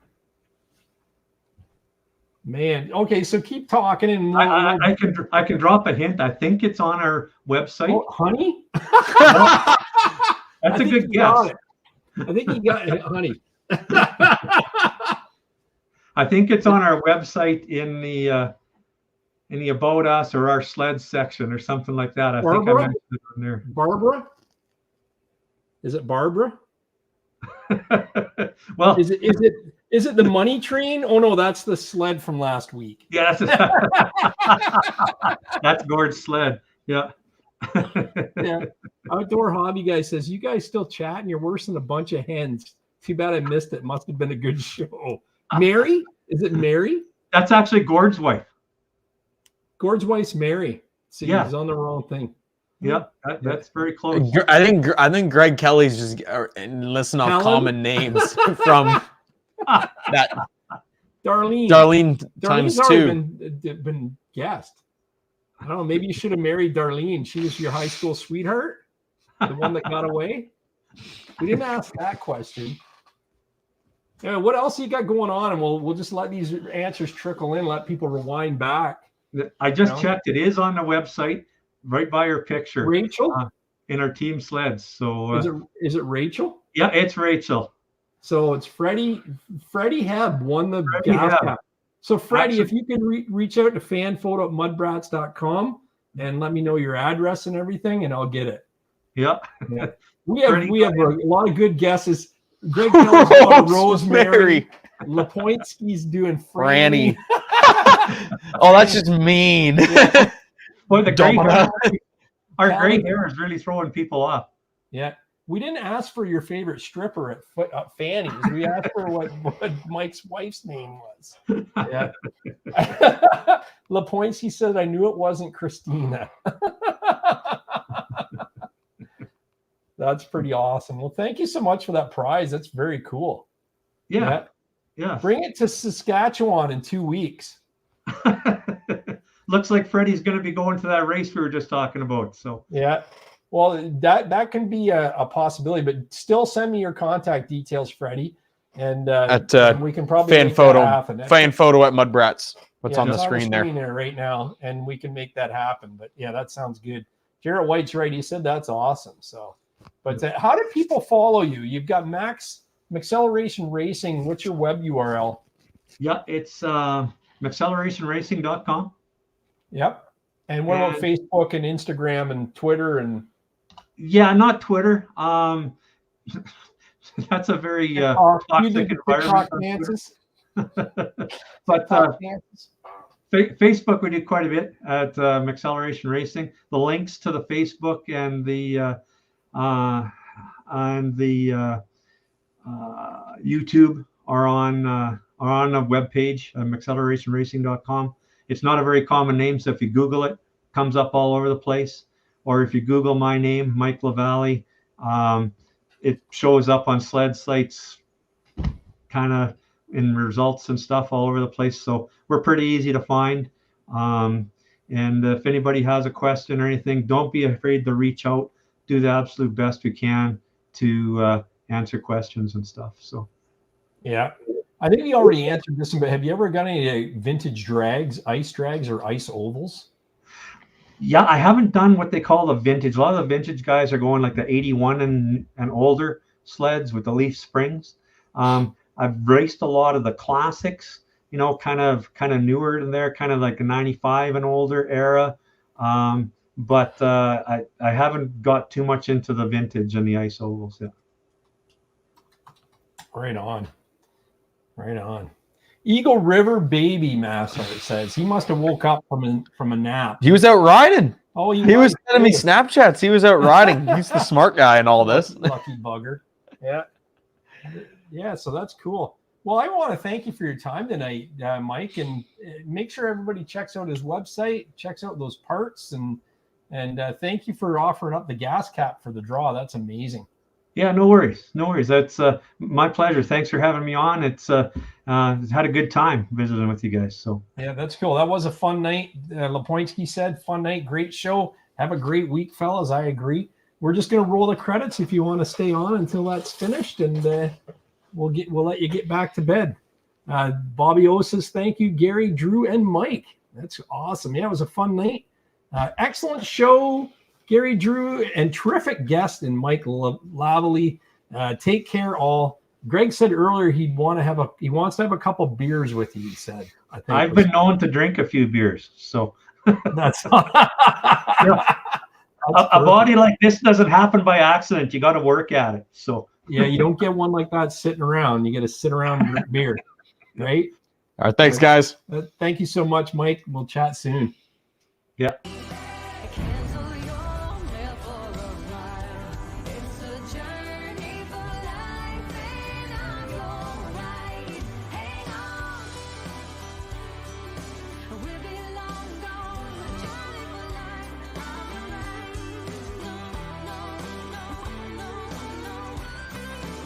It's a journey for